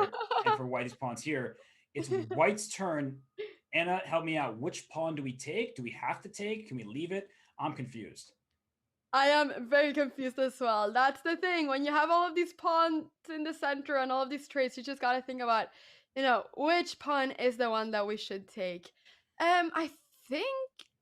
Well, right now, I think that I kind of like taking on d5 because it's a pawn that is a little bit less protected, and I don't know if after knight takes there could be like perhaps I don't know like okay yeah c4 perhaps it's not good because knight b4 but okay it's taking on e5. Having the same struggle that we are. I asked you the Yeah. question because I genuinely didn't know what to do. And he just says, I'm going to take on e5 rather than anything else. And it seems like with the series of trades, Black's position looks pretty nice to me. You already castled. And I don't know. I think that there's no opening disadvantage whatsoever. Yep, I totally agree. Now, white castle, because they had to castle as quickly as possible, especially with all of the center getting open very soon. So it made a lot of sense that they castled. Robert, I have to ask you. We were talking about the French before, and I saw somebody say that you drew Anand with a French at some point. Is that true? We don't talk about successes in the French defense on these streams. But it is true. I did have one good game in the French, so we'll leave it at that. But here, this position, I think a huge opening success for Hanamarie Klek, and that's good news for Granke. And let's go to board 4 in Granke because that is Ina Agrest. Where is her game? There it is, against Chelsea Monaco. So two very strong players. These ratings, that's not their real ratings. They're like 2,300 each, not 2,100, but even the 2,100 level is very strong. So this position is very closed, but white can play for b4 at some point, trying to pry open the queen side. And if you go rook to b1, that could help you go after this b5 pawn. So I would say, Anna, the biggest problem for black, bad bishop, and white's pieces get a little more activity, and you can play on the king side to boot. Yeah, no, I totally agree. It's fun to see a Swedish player here that Ina is playing. It's really fun to see that. But I definitely think that in this position, our pieces are more active, and b4 immediately just seems like a very strong move because of this pin once again with the queen. So I think that b4 immediately just seems like a very active move and very strong, and that pawn on b5 could be under some pressure after an exchange. But we can see that she went for knight h4. She wants to place a knight on f5. I think it was Kasparov who said that a knight on f5 is worth a pawn. So knight on f5 are always really good. So it makes sense that she wants to transfer that knight there. And she's realizing the tactics work in her favor because when I see knight h4 and the bishop on e7, I think, wait a second, my knight moves out the way, that knight can be captured on h4. But if I take either on d5 or e4, it actually doesn't really matter because there are several ways to win this. One is to go knight f5 and take this bishop with check. When you take the bishop on e3, you could also just play pawn takes a knight, and after bishop h4, my queen comes to h5 with a checkmate threat and the bishop under attack. So you would actually lose the piece here for black. Not recommended. And rook went to takes, one pair of rooks to come off. This knight coming to f5, g6 can be played, but then after g6, maybe that bishop gets into h6. So instead of rook a8, and I think you can even trade these rooks, plant this pony on f5, and say, I'm going to press forward. Yeah, I think that the issue here is the fact that black pieces are pretty uncoordinated, but also very passive. We can see this bishop on a8 is not doing anything. This bishop on f8 is trying to defend a bit on the king side, and I think that white's pieces are just gonna start to attack and become very active, and I think it's gonna be hard for black to defend. I agree. And the one thing you have to be careful about is a file, the only open file. So if black can quickly bring this queen down somewhere to attack the pawns, that could be a problem. But white's there first. And this b5 pawn's in trouble because you can't play c4. Your pawn is pinned. If you play b4, and she doesn't, but if she went b4, that c4 square would have been white's for the taking. And that's a great spot for the knight. So queen a5 played, attacking the c3 pawn. Ultimately, I think that's a pretty decent choice, but bishop takes b5 can still be played, and I like white's pieces. And maybe there's even after queen c3 an idea of like bishop c6, trying to encourage the trade, get a passed pawn. Hmm. Yeah, black needs to try to find some type of counterattack, and obviously white still needs to be careful, but it seems as if white does have the better position here and the better chances for this game. Certainly. And let's go to the other match. We have Jan Napashi taking on Anton Korbov. We saw this early on in the French. Now we're in a queenless position where there's an isolated pawn on d5. That's not good news for Korbov. And you know what else is not good news, Anna? Look at the clock situation. Very bad news, the clock situation. I mean, what, 4 extra minutes for Nepo? And what do you think? Can Korbov hold off? He is a superstar. He's a super grandmaster. Does he have chances to hold this, even though it looks bad in the initial position? I mean, chances to hold this, I definitely think he has, but he's going to probably suffer in this endgame because white's plan is always going to be to put as much pressure as possible on d5 by, perhaps going rook d1, perhaps even doubling rooks on d1.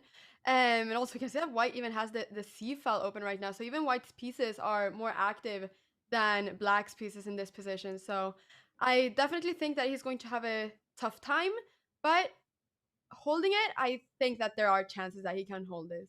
Yeah, I agree. It's a position where most players they look at. What are you talking about holding? This is okay for black, but I'm looking at Jan Nepomuchy. He is one of the world's best players. He's in the co-lead at the Candidates tournament, which determines who plays Magnus Carlsen for the World Chess Championship. So I like White's position, as you said. Let's go after this pawn on d5, and if the pawn moves, maybe that helps my knight get into this d6 square using this pawn on e5. I think White has a very nice position. Let's go to the second board here in this matchup, and here we go. Alexander Kadetsky with the black pieces against Evgeny Kretov.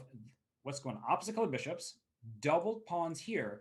And the last one played was a5. I think we understand that. This bishop wants to do some work on the diagonal. It does. It wants to find a nice square. And that b4 square is a nice square. There's no pawn that can attack it ever. So it's going to be able to stay there. There's also no other minor piece that could be exchanged for that b4 bishop. So it's going to be a very strong bishop. And now we can see that white is going for the queen exchange here.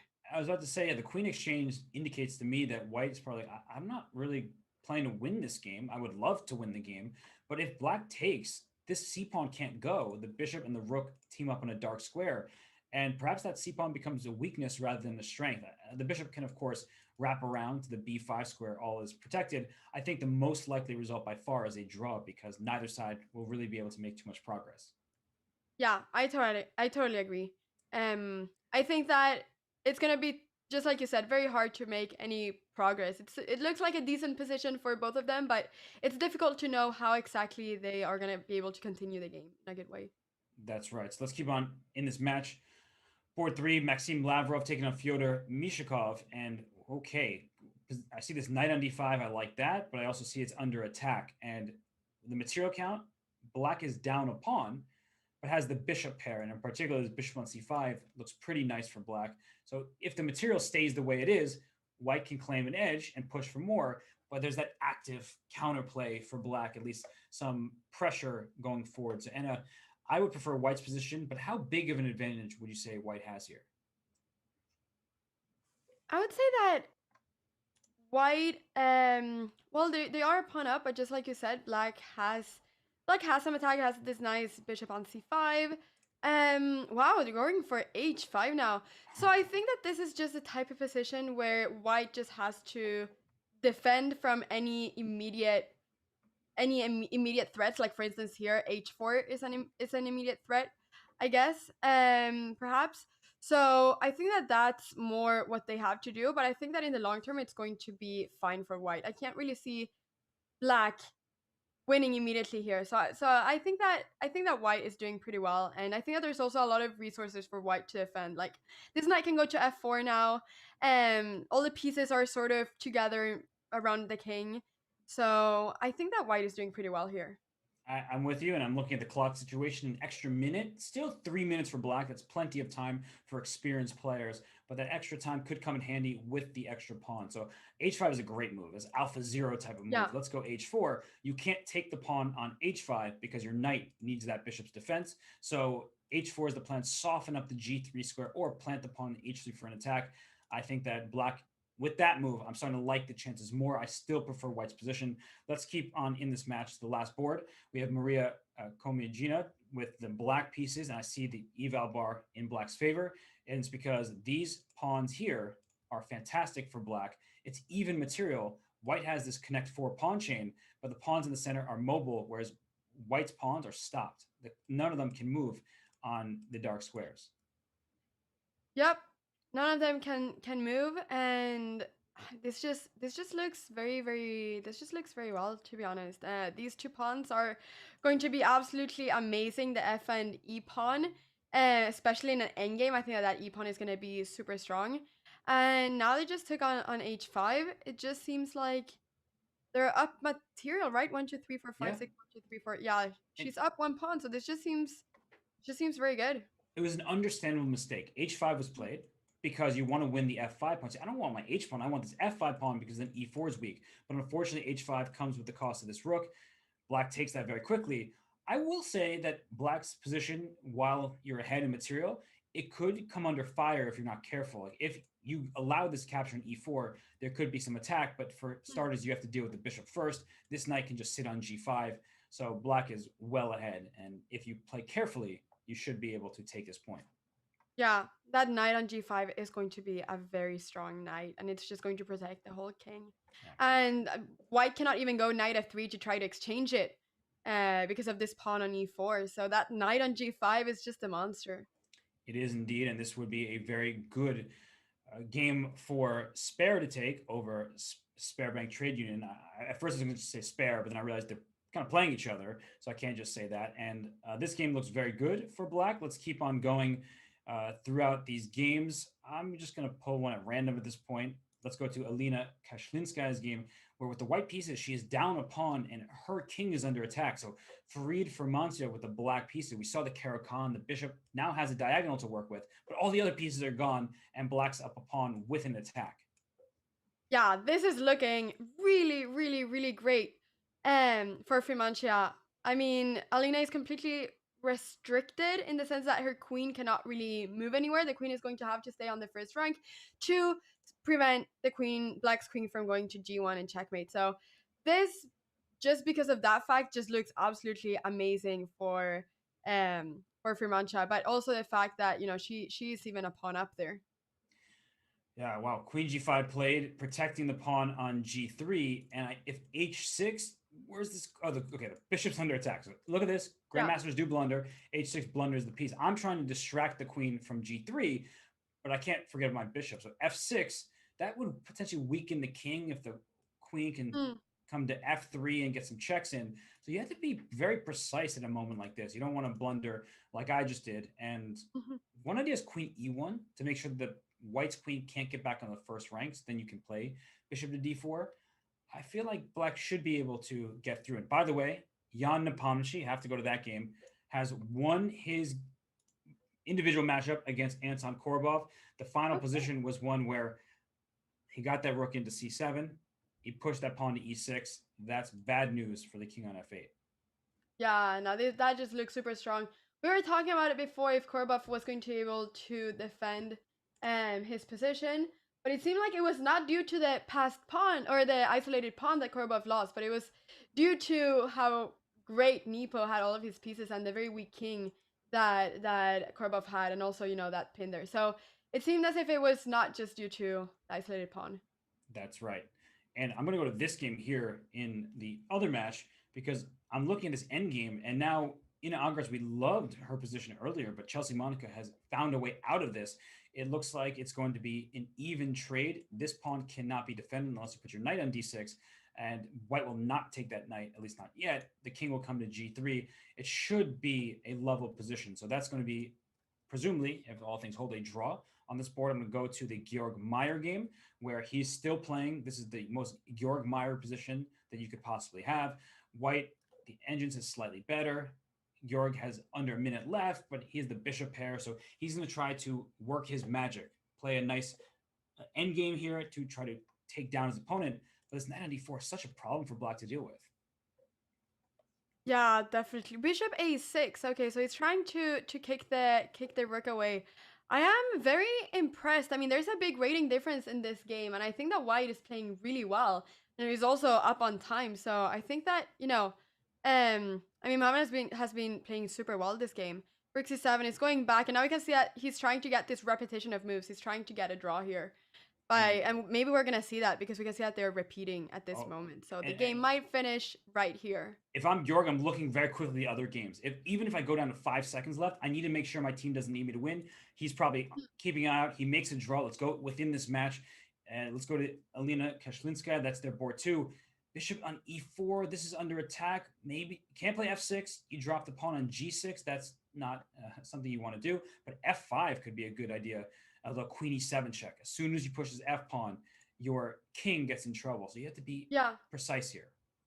You have to be very precise. I thought that before it was quite interesting because it looked as if White almost had no moves.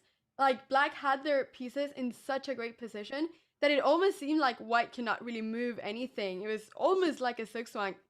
So it's interesting to see how the position changed and how they got here. But yeah, this still just looks absolutely amazing for Mancha. I guess that she wants to. It's difficult when they already have their pieces in such a great position. But Queen a1. Okay, I was not expecting that move. I thought the bishop was gonna move instead. And I would put my queen on e3 and ask you how you're going to beat me. And the evaluation went from -9 to now -1.3. But that's why engines can be so misleading. That position, I don't know what Black's best move is here. Like, this looks like a tough position because the queen defends, the queen attacks. You can't play f5 because of the checks. And queen a1 looks like a reasonable move. But after queen e3 and queen e2, the king feels safer. Now play queen g2, queen f3, try to trade the queens off the board. If those queens come off, White is not losing this game. Or I guess bishop g2 is just, hey, my king is tucked on h3 and safe. So somehow Elena Kashlinskaya, she is saving this one, at least for now. Let's go to some of the other games where we see, okay, we were looking earlier where Black was totally winning and Black still has a big advantage, but I'm looking at this d pawn as a potential problem for Black, especially as we approach time trouble. We're gonna have to bop around here. Ooh, okay, though, this king's in trouble. That's actually a great move. The king is in trouble, yes. King g4. Check right there. And if the king goes to h5, you get checkmated immediately. So rook f4, king h5, you go rook to e4, and that's game. Checkmate. You can't stop it. That's a nice puzzle. That's very, very cool checkmate. Yeah, they're going. Yeah, she's going for rook f4 check here now. So we're gonna see where the king goes. King has to go to g3, and she's just gonna keep on checking. And then this king comes into well, don't drop the pawn. You want to drop the pawn, but at some point soon the king can go to f6. The pawn can't move because e6 is hanging. I just saw corner of my eye, Hanna-Marie Kleck wins the game by resignation. She is up a rook, and you want to know how she's up a rook? Rook d8 was just played, and she took. So Hanna-Marie Kleck gets that win for Gronkia. That's huge, and what a slip! Because queen f8 looks like White's on the offensive, but she played g5 so her king can escape. Oh gosh, that's a sad turn of events for PT, and Gronkia must be thrilled. Yep. We've seen some of those, and they really hurt those type of blunders, but they happen, and especially with little time. So let's go back to the game with Elena. Did you see that? It was like -17, and king h6 was the wrong move, which means that somehow you probably should play the queen here and g5, g4, and go for some checkmate. But it's easier said than done. Maybe g5 right away is the way to go, and that's probably it. But it's hard to play a move like g5 with 30 seconds on your clock. You worry about your own king, and now it's back to even. So for that one moment there, Black had it again. And Georg Meyer has made a draw. So Hanna-Marie Kleck wins the game. That means it's tied 2-1. So the worst that Gronkia can do is, I think the worst they can do is tie, but unless I'm mistaken, because no, they won. Wait, I'm now very confused by this. Inaugurus is still playing, so we'll see how that one finishes out. But right now, White on this board is doing okay. All the games are finishing at the same time. We have too much to deal with. Look at this game between Kadetsky and Kretov, opposite colored bishops. We saw a player in the previous match, unfortunately, slip and allow the pawn to promote. This time, neither player allowing that, at least for now. No, they're not going to make the same mistake again. That's a good thing. When you make one mistake, you start thinking more about like really preventing that from happening again. So I'm sure that they're not going to allow any pawn from promoting here. And Spare So is up 3-0. So it looks yeah. like this game, no matter who ends up victorious, if anybody, it's not going to make a difference for the match. Spare will move on, being Spare Bank Trade Union. Let's go back to the other match because that, of course, has much more at stake. Oh, sorry, I clicked on the wrong game. I was going here, but Black did win that game we were looking at earlier. So Farid Firmancha is still trying to win. He needs to win this game with Black. And I would even consider Queen F4 check right now. I'm not sure if that endgame holds, but it's a move to consider to trade the queens off because opposite Hmm. colored bishop endgames notorious for being drawn. Hmm. This is going to become a difficult game to play, though. I think for both players, Black is trying to find that big advantage and finding a way to convert this to a win. And for White, it's going to be really difficult to play because the king is so unsafe. But now we can see that White has found a way to check the Black king, and now it seems almost as if Wait, Firmancha wants to exchange those queens. wait, but she should take that queen. Her Yeah, team is up 2-1, if I'm not mistaken. I see that yeah, she should definitely take that queen. Ina Agres drew, Georg Meyer drew, and Henry Kleck won. She just needs to draw, but she might not know that because she's She in the might middle not of a know. time scramble. But she just needs to draw. Trade Hmm. queens if you can. Yeah, change queens, and it's just immediately a draw with this. Take it. Take Do it. not. No.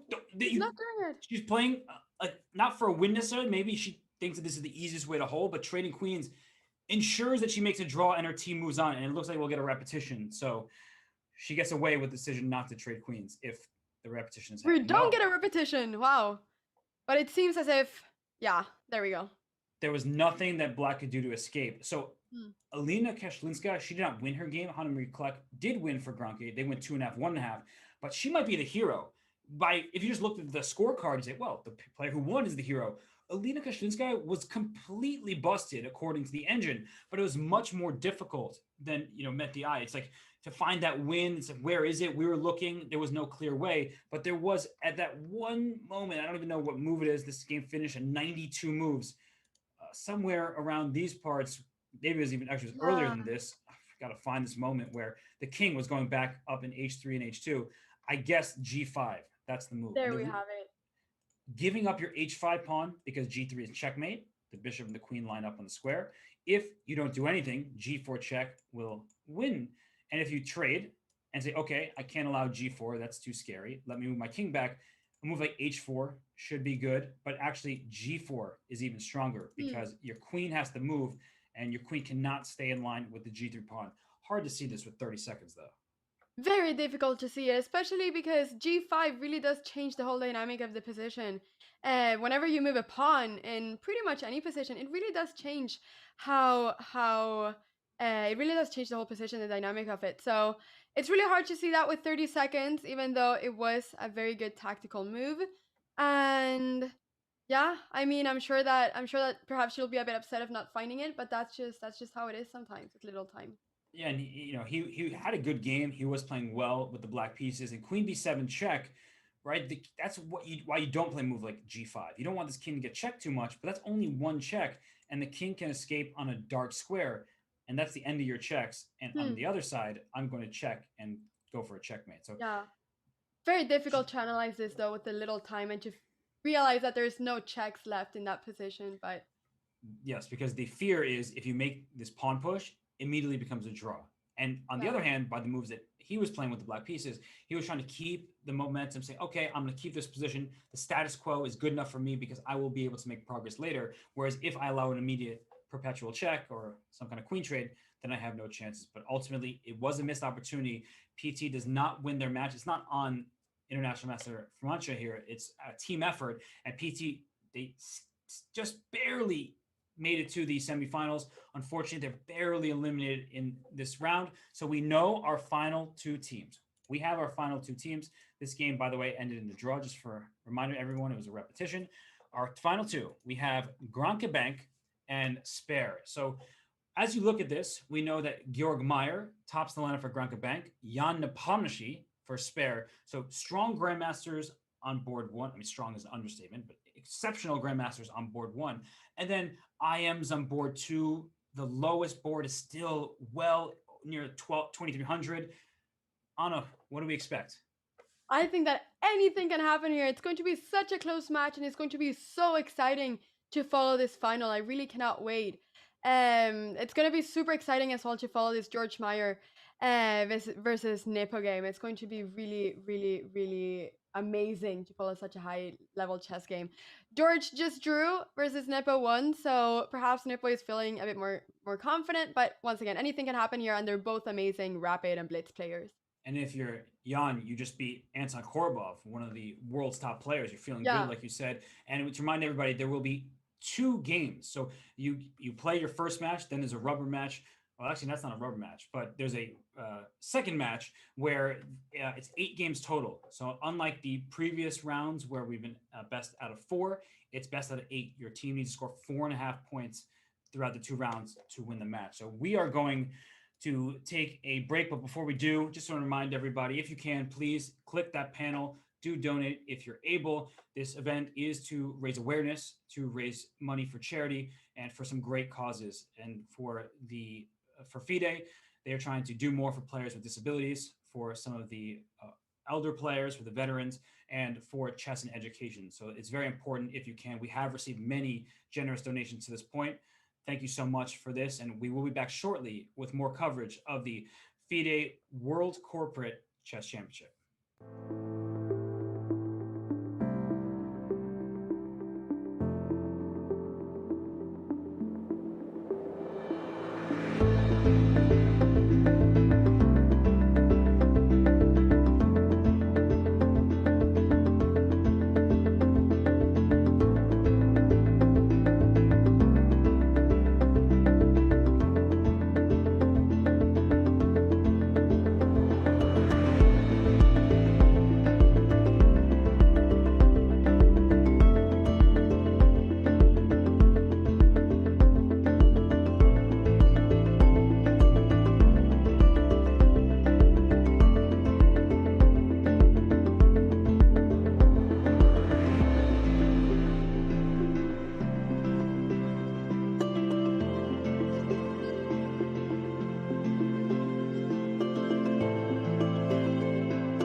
Welcome back, everybody, to the FIDE World Corporate Chess Championships. This is the final. We have 2 teams remaining. We will see action begin at 10 minutes past the hour. We want to remind everybody of what the format is now that we have reached the final. It's a bit different than the quarters and the semis because the players will play 2 matches. You get the white color and the black color against the same opponent. And if it is a 4-4 tie, we will go to a tiebreak blitz match, 3 minutes plus 2-second increment. Anna, what if the final is determined by Armageddon? That would be, for us, absolutely amazing. For us commentators and for everybody else watching, that would be absolutely amazing. But for the players, I think that would be very stressful because, as we said before, Armageddons are stressful enough by themselves. But an Armageddon in a team, it's a lot more stressful because there's so much pressure. And yeah, I think that we would feel better about it than them. That's true. We enjoy it. It's fun for us as commentators, but as players, it's nerve-wracking. And let's remind everyone what is at stake because it is a chess competition, glory, playing better chess, sure, but there are prizes. So the winning team is declared the FIDE Online World Corporate Chess Champion. I think that much is fairly straightforward. And the first 4 teams in the rankings secure 4 seats each to participate in a simul against the winner of the candidates. We do not know who the winner of the candidates is. That tournament will resume in April, and that could be Maxime Vacher-Lagrave or Jan Napashi, who's taking part in this. They're the co-leaders, or it could be Fabiano Caruana, Anish Giri, etc. And 4 players from each of the highest-ranked teams who did not qualify for the playoff stage will be able to play against Ju Wen-jun. That's a really exciting experience, Anna. Very, very exciting. I think that all of these prizes are super exciting, especially for the people in the corporations that perhaps haven't had the opportunity to meet all of these top elite players. It would be a really cool experience. That's just a lot of the players are thankful just to be taking part, and the last part of this is, of course, for the charity, and that's a big component of this. It's just, there's chess playing. Everyone in the event loves chess. That's why they're taking part in this. But you see, the team that raised the most money will be invited to the World Championship match held later in 2021. That will be between Magnus Carlsen and the aforementioned winner of the FIDE Candidates Tournament. So you have 3 nights, VIP tickets. That will be a fantastic experience. And there are many players enjoying this competition, not just the players who are left remaining. And we have a tweet showing appreciation, and it is from Vinesh Jetva, whose game we're analyzing in detail yesterday because he played a great one, 1300 rated, was playing in someone who was 2100 plus, and actually had a great position outplaying, I should say, his opponent. And you see the tweet here: best game I played to date in my chess career. What a moment to see my game getting featured on an official live stream of this elite event. Can't express how it feels to outplay a professional title player with a much higher rating than you. Thank you. Well, thank you. We're glad you participated. It's a very nice to see that you enjoyed your experience. It is the first FIDE World Corporate Championship held online. I presume it will not be the last. Let's hope it's not. And we'd like everyone's participation. And we have just 2 minutes before the round begins. So I wanted to talk about this end game. And when you're calculating this late stage of the game, don't have much time. If you're black, how do you determine, just on like a conceptual level, whether to trade rooks and promote your pawn and calculate the ensuing king and pawn endgame? It's a very difficult thing to do, especially like you said with the little time. I would say that, I mean, obviously it depends on like the king's position. So in this position, the king on g1 is holding this f1 square. So the pawn on f2 could promote very soon. But then at the same time, you can see that the king that is going to f7 is going to be able to walk all the way to d7 and protect c7, and then that king is going to be, after the bishop sacks itself or has to take the pawn on c7. Yeah, you can put out the moves there so to make it a bit more clear. Then you sort of have to calculate this position where the king will be closer to taking that a pawn than the black king will be able to either protect the pawn or take the a4 pawn. So I think that in this position, you just sort of have to calculate if that king and pawn endgame is going to be winning. And that is something that it's a bit different with an a pawn because there are all of these stalemating ideas. Okay, we're gonna get the game started. Yep, too bad. We were talking. That's my fault. Didn't Yeah. bring it up in time. Was reading the tweet, but the games are beginning. We don't want to miss the action. We can talk about the rest of that end game later. Georg Meyer starts with the white pieces against Jan Napashi. We see knight f3 and c4, an English opening system by Georg. We will have our eyes on all 4 games, and it's the first of 2 matches, everybody. So uh, only 4 boards. We know exactly who's playing. Gronke against Spare. And this is the heavyweight matchup on board 1, but equally important are some of these other games. So uh, it's still very early on. I don't think we need to hop around just yet. But Anna, I always like these bishops on g2. I just am a big fan of the fianchetto. I'm a big fan of the fianchetto as well, as long as there's not a big massive pawns blocking the bishop in the center. But in this position, that's not the case. The bishop on g2 has the full diagonal, and it's a very active piece. So I definitely prefer that bishop on g2 over the bishop on d7. Although the bishop on d7 could at some point exchange itself for that bishop, but that's another story. No, that's relevant. It's definitely a relevant detail. You often want to trade off this powerful bishop, and the bishop came to d7 to protect the knight on c6. You say, protect the knight on c6? No, you're not going to take that. But there are moments where you do take, if black is forced to take with the pawn, to shatter the structure on the queen side. But look at Jan. I mean, f6. You're creating a pawn chain here. This knight can come to e6 potentially. He can castle kingside. I do like this bishop. White plays f4 to strike in the center. And, Georg's position, to my eyes, is favorable, but Jan playing quickly and confidently, and it's going to be a messy game. It's going to be an amazing game to follow. I'm so excited about this game, and it's really, I mean, these are just 2 top players. It's going to be such a high quality chess game, and I'm super excited to see what they bring to the table. And strong players on all 4 boards. Less excitement if I bring up this game between Elena Kashlinskaya and Alexander Kadetsky, because the queens are off the board.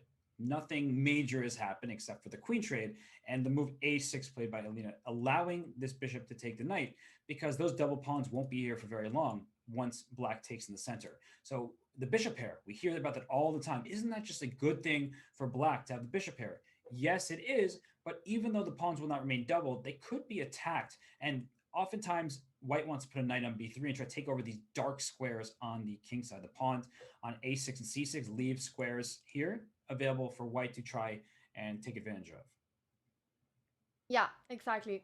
So, well, just like I said, even though bishop pairs, we hear about them all the time and they are great. I mean, it also like kind of depends on the position and if the bishop pair, if the bishops are going to be good in a certain position. So, I don't know, would you say that the bishop pair is strong in this position, Robert, for black? I would take white's position because of the lead in development, and that's part of it. And this bishop on the light squares, that's the problematic piece. Yeah. If this may be a bit hard to recognize for many, but if black has to trade these pieces for these pieces, so the bishop and knight for white, the dark square bishop and the knight for black, this light square bishop is very bad against a knight because of the dark square holes on the queen side. So this is what you need to think about as you grow as chess players. What pieces do we want traded, and how can I take advantage of some of my opponent's weaknesses? Having a knight against a bishop, that knight can go from color to color, and a knight on a dark square cannot be attacked by a light square bishop. Exactly, and those are the advantages and disadvantages of having a bishop pair, or having knights instead. So it all depends on the exact position. That's right. And well, this position still early. Players are thinking, let's move on to board 4 for a second. Maria Komiagina with the white piece is Ina Agrest, and solid thus far. We started in a Spanish that looks sort of like an Italian because not too many pieces have been traded. This bishop is, well, not too many, no pieces have been traded. The bishop's on the diagonal towards the enemy king. This knight can come to g3 or e3, as it happens in the Italian very often. So, Anna, are we going to see a captured next move for white, or are we going to have to wait a few more before pieces are getting traded? It's pretty uncommon that 13 moves go and there's been no trade whatsoever. But yeah, I'm not sure if I don't think that black is going to want to trade on a4, because when black trades on a4, what happens then is that the a file gets open for the rook, and that a6 pawn could be in some trouble at some point. Although what is also true is that the b file becomes open. So there are goods and bads, but I don't really think that they're gonna take it. I think that they would rather reinforce that pawn on b5, and that's what Inagris is doing by going c6. That's right. And white can take on b5 at any moment. It's not like black is going to take on a4, as you were saying. So that's why instead of capturing, we see d4. Well, now other pawns can be captured. But does white want to take on e5? Does black want to take on d4? These are difficult questions to answer at first glance. Taking on d4 allows white to get these strong pawns, and you don't have a pawn on e5 blocking. So essentially, you give white two pawns in the center to your one. That typically is an advantage for the side with the two, because those pawns can push, and pawns in the center restrict pieces very well. So I don't think that will be taking on d4 to try to figure out another way. Even though e takes d4 is not a blunder, it's not that big of a deal. It just becomes a difficult strategic battle after that. Maybe something that black would want to do is to go c5 to just try to get a little bit more control of the center so that this 2 versus 1 thing doesn't happen.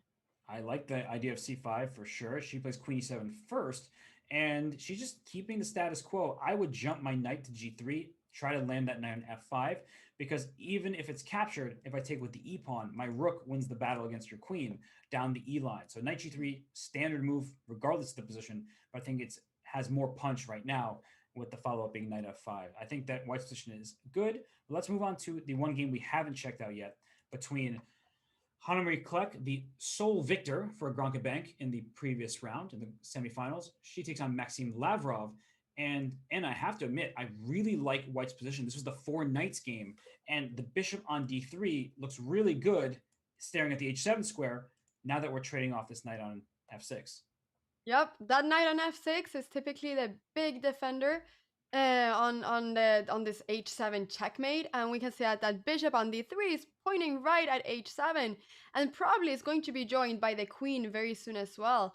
And well, the issue here becomes as well that if g6 is ever played, well, then the h6 pawn is going to become very weak, and that black's pieces seem to be a little bit uncoordinated to defend on the king side. So for instance, rook on b4, although it is attacking on c4, it's also not really helping out on the defense, and I think that soon black's pieces are going to have to defend. That's absolutely correct. And this pawn d5 is under attack because the queen helps out. So white is threatening to win a pawn, but more importantly, the attack, because you could take on c4 thinking, wait, I can win your pawn. And after pawn takes it, oh, let me take with that bishop here. And you're going to see the eval bar. Yep, I knew that was coming, because this is a blunder. And the reason why is, look at this situation. Pieces are in a row, looks defended, but I can even make a move like queen to h4, potentially a queen to c5 type of move. And the reason why queen c5 can be played is there are so many pieces under attack, including this rook on f8. Just to show you a sample variation, if you go queen b6, I have bishop h7 check as a possibility. Your king can take, and the queen takes this rook here. White can steal some material with an attack to boot. Yeah, very nice line. So you can see that the rook on b4 being unprotected could become a weakness for black. And I also think that quite soon we're going to be seeing a rook lift perhaps for white. Those rooks, I think, are going to start getting into the game. Yes, rook e4, rook e3 type of moves. Yep. I would take back here. I think you should probably deal with the pawn first. Yep. Although I was talking about the pin, rook e4 is a possibility because this rook is hanging. Queen h4 or queen g4, one of these types of moves is possible, trying to pin this pawn. But queen c5 played, going for the check. Going for the check, yes. And the question then becomes, can black just take on d3 and say, all right, we're giving an exchange, we're sacrificing an exchange, but that pawn on d3 could become strong, and this is our best shot, basically.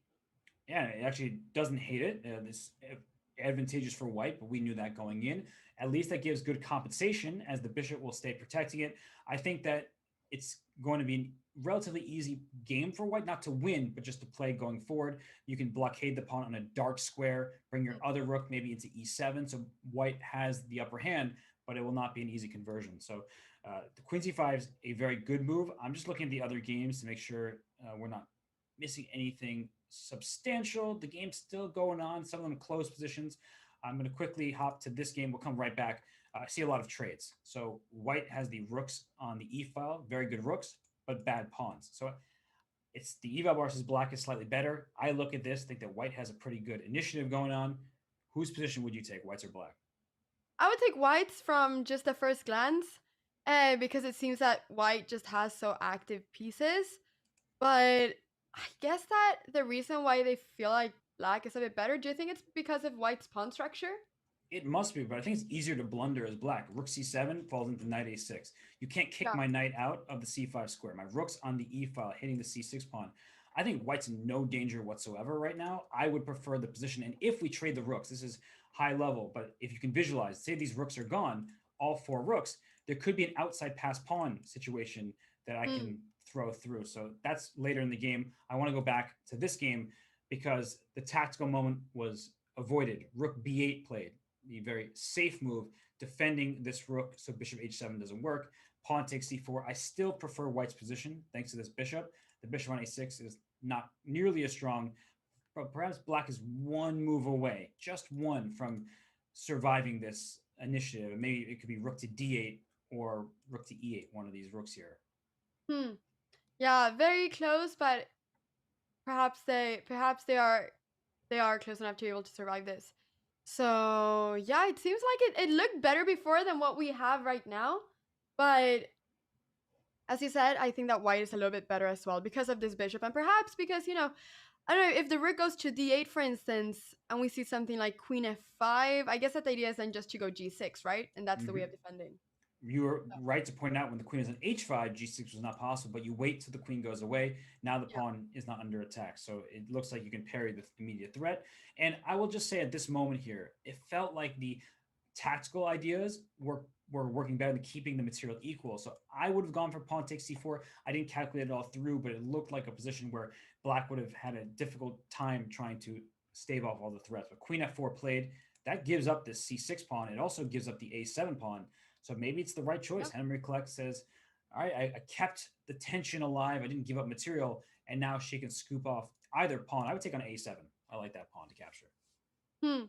Yeah, it feels like the c6 pawn is always going to be a weakness anyways. And also if you take the c6 pawn, you're opening up the c file, which could perhaps lead to a rook putting some pressure on the c4 pawn. So it seems like it's just very natural to take the a7 pawn.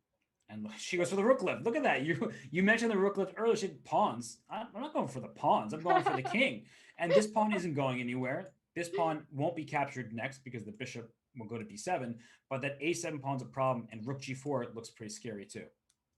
Yeah, so she's going for the king attack and for the rook lift. But I think that at some point taking those pawns has to be really good as well. Agreed. And let's go to the top board. I'll keep an eye on this one between Georg Meyer and Jan Napashi, because in that game, I just see way too many pieces to know what's going on. All four minor pieces, both sides have those. 6 pawns each. I thought that there were more pawns because I saw these bishops and I assumed one of them was a pawn. But no, those are bishops. The bishop on g3, I think we can agree, not exactly a very powerful bishop. The bishop on g2, full length and diagonal, but empty space. And one of the main questions I have is, can white at some point play e4? Well, that pawn was just taken. Didn't even see that pawn was hanging. I was looking at the center and all the pieces. Jan takes the pawn, but the engine didn't love it. Robert, maybe now that the queen is gone, maybe now e4 could be an idea. That's what you were mentioning, and perhaps you can just go e4 now. Okay, you're going for rook a1 first to put some pressure on a7 as well. The main drawback of e4 is that the d4 square, but there's no knight d4 because after knight takes d4, our queens stare at each other. Yours is not defended, and my knight can recapture on c2 if you take my queen. So that's probably part of the reason why e4 was available there. And instead, Georg puts the rook on a6.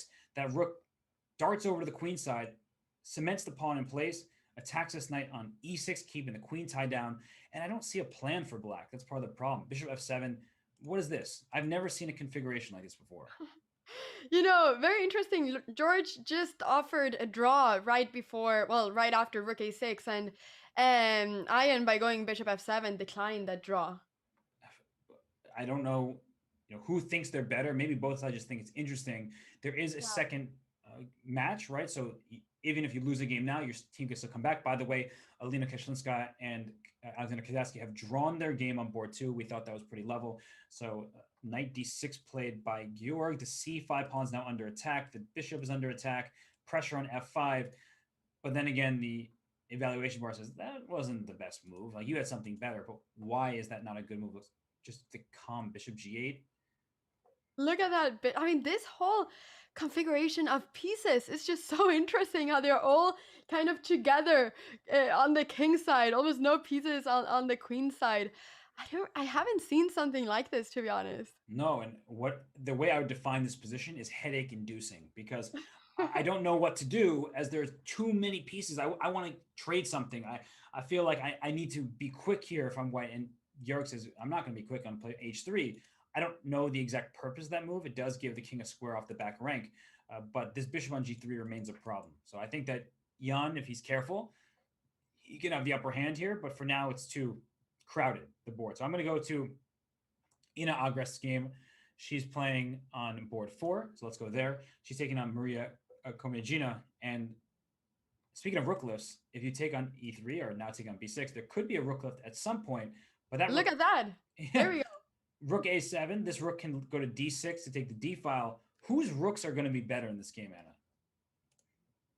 That is a great question. I don't really see how the rooks on the a file could immediately cause any problem.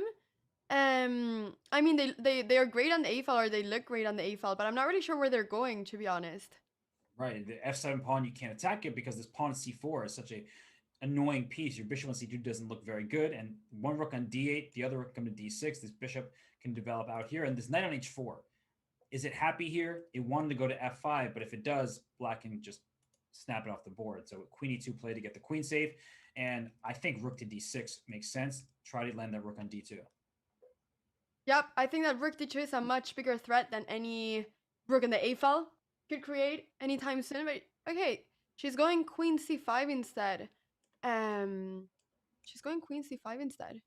And that sets up rook to d6. And so instead of blocking the queen in, this queen is already active on c5. It attacks that rook on a7. So I think white has to be careful here. Maria, she is up over a minute on the clock. That's good news for her. But Ina is starting to seize the initiative. Her pieces are getting active. Rook a5 puts pressure on this b pawn. But that b pawn is very well defended. Not a big deal. I think you could still slide the rook to d6 and try to play for more. So let's move on quickly to the game that we were looking at in detail. Hanamir Kluck, I saw this at the corner of my eye, which is why I had to go here. Look at this position. Look at the eval bar. You say, wait, why is it so good? Isn't this just a position where it's even material? After queen takes c6, which just played, where's that bishop going? Right? Bishop cannot really go anywhere because if bishop c8, the rook on a8 is hanging. The rook on a8 is hanging, so the bishop can't go to c8 to save it. The bishop's under attack. That leaves him like queen a5. Queen d2 played to attack the rook and the bishop on d3. But here comes this rook. Here comes the second rook. And rooks in the 7th rank are just devastating. They absolutely are. They're going to be completely devastating. So many rook lifts we've seen today, Robert. Okay, maybe not a rook lift yet, but rook takes f7. Have the potential of seeing them. Rook f7, sacrificing for checkmate. I think that's the way to go here. Just take on f7, remove the defender of the g6 pawn, and I don't think that black can really survive. I guess black will sacrifice the queen, or actually maybe after rook f7, this queen takes d3, so I should be a little more careful with that. Wow, this is a little more complicated than thought. So maybe just rook e3. That's rook lift, second rook lift. Oh.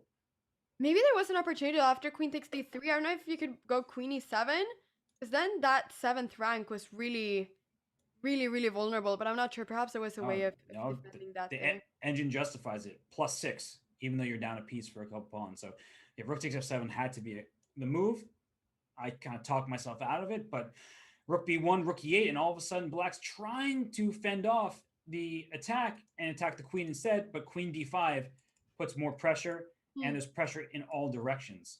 This rook on 8 still under attack. The pawn on f7 is threatened.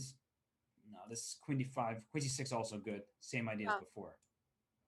Yeah, and now Maxime, I mean, he's getting into very low time. He has 45 seconds left, so he's gonna have to play fast. It really feels like Hannah just has the very big advantage, both with the position but also with the time. So it's probably gonna be a, I don't know, can we say that it's gonna be a win here? Can we say that already? I'm scared of saying that because I feel like I'm gonna jinx it, but yeah, I think we can say that, and especially right now. Bishop takes g6, the queen comes over. This king has no defenders. So a nice game here by Hanamir Kluck. She was the reason Grunke moved on by winning her game. Her opponent dropped a rook unexpectedly. But if she wins this, she's showing that, hey, I'm here and I'm ready to help our team to the championship. And if she plays bishop takes g6, I think the game will, and there it is, the game will be over in just a few moves. Rook f8 doesn't even help. You can still take on f7 because this rook on a8, that's been a problematic piece this whole way through.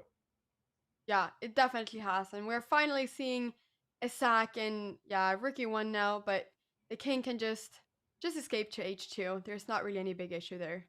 And now everything's hanging. The bishop on a6, the rook on a8, the pawn f7. And if you take on g6, I can even just take back and mate you. Just, okay, rook g3 is probably good. G3 is also good. There are no bad moves in this position. No, absolutely not. Can see here that, yeah, the rook is hanging. I mean, everything is hanging. This is just one of those type of positions. And he only has 5 seconds left. Yes. So we have to go to, speaking of 5 seconds, after this game concludes, or maybe right now, got to go to Georg Meyer against Jan Napashi, because that game, we know this one's going to be over in White's favor. This game, barely getting that rook back to defend the last rank. Georg has 8 seconds, and he's unfortunately down a pawn. So it looks like the other game did just conclude in White's favor. And now Georg trying desperately to hold here. He's down a pawn. His king is weak. He has 9.5 seconds. Anna, can he do it? Doesn't look like it. I don't think so. I think this is looking very, very tough. I mean, he's a great blitz player, but 7 seconds is extremely hard. And that b pawn is just pushing. Although now, well, rook b6. But I don't know if you can even go b2. Yeah, exactly. Very beautiful move. What a way to try to finish this game. If that queen was captured, the rook would take back and it would have been supporting the queening square. So now, whoa, both players missing things. You saw that eval bar drop like crazy.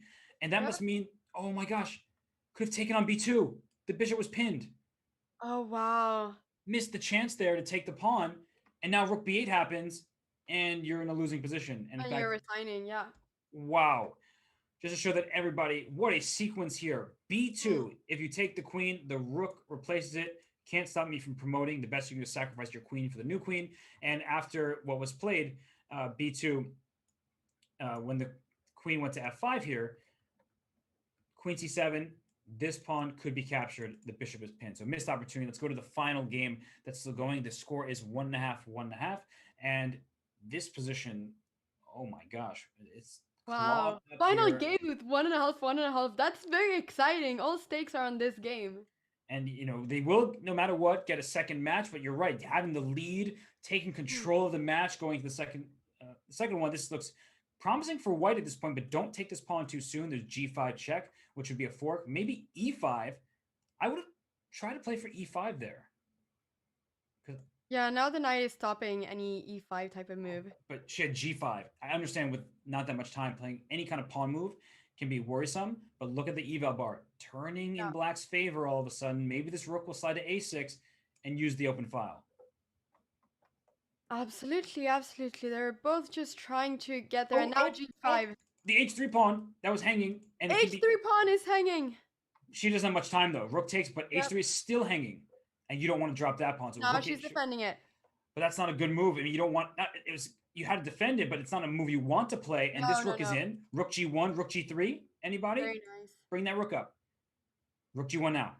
She's playing rook f1. She needs to find rook g1.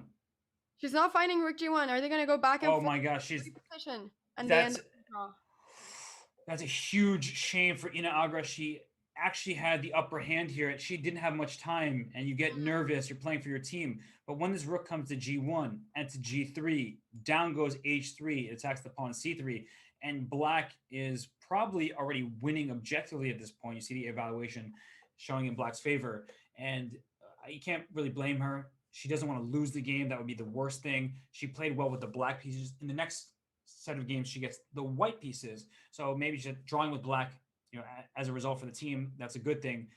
2-2, Anna. We could not have a closer match. It's so close. And now I can actually say that all stakes are going to be on this very last match. It's going to be so exciting to follow all of these games. And I mean, I really can't wait. Yes, and I'm just trying to get confirmation on when the next round is to remind you all to stay put. Don't go anywhere. It's 2-2. We're not getting into blitz just yet. We will have another set of these rapid time control games, and the next one will be in 15 minutes at 50 past the hour, so 10 minutes before the next hour. That will be when the next games take place, which means we're going to go on a short break. But before we do, just a reminder that this event is about raising awareness, raising money for great initiatives, for players with disabilities, for veteran chess players, and for chess and education. So if you can, please do show your support. Your generosity is appreciated. So many of you have been taking part and giving donations. It is seriously, thank you from the bottom of my heart. But for now, and I will take a break. When we return, we'll come back for the final match of the final of the FIDE World Corporate Chess Championship.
Welcome back, everybody, to the FIDE World Corporate Championship. This is the finals. Anna, we had a break. We were relaxing for a little. Do you think the players could relax at all?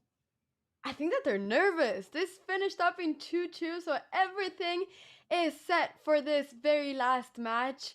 This match is going to decide who the winner of the FIDE Online World Corporate Chess Championship is. So it's going to be a very exciting match, and I'm really looking forward to it.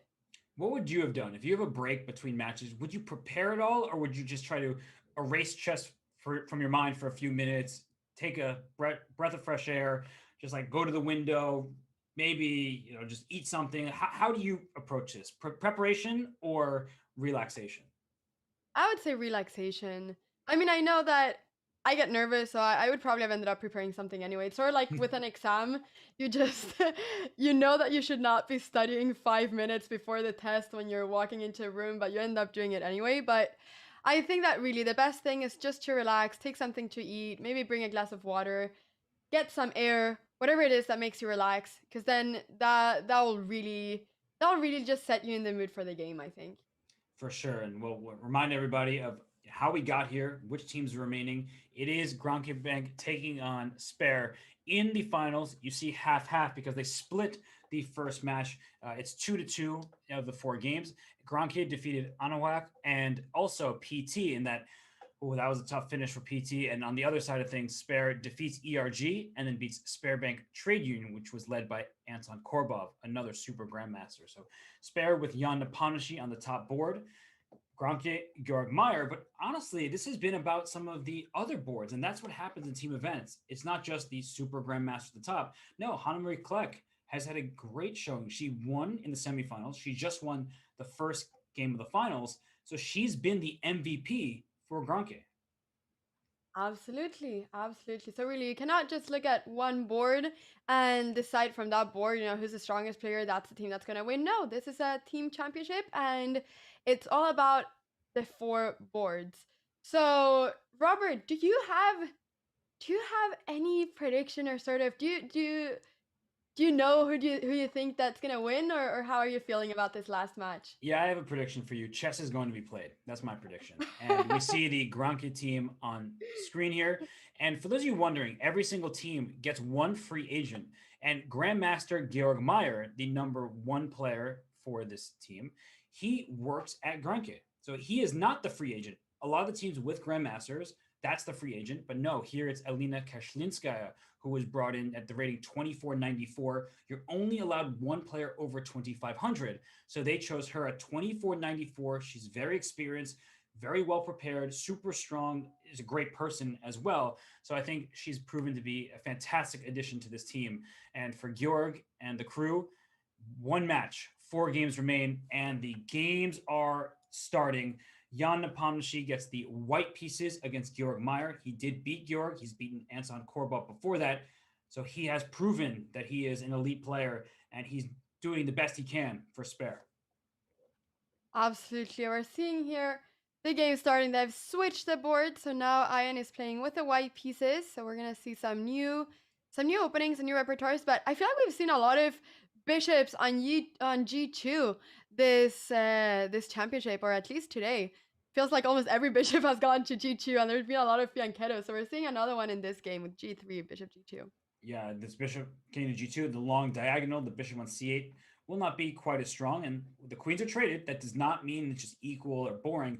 Black's going to have a tough time finishing development. Bishop comes to G2. It attacks this pawn on B7.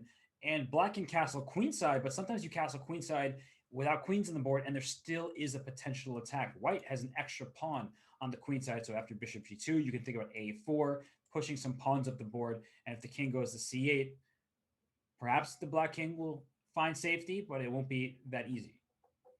Nope, it won't be that easy. And that's a really good point that you're making, that, white has one extra pawn on the queen side. So sometimes you can sort of think about that for in games. For instance, a lot of times when the king is castling on the king side, and the king is really far away from the queen side, that extra pawn on the queen side could really make a difference when entering an endgame. But we can see now that the king has castled queen side. No, but that's a good point. And an illustration of that is those pawns can start pushing.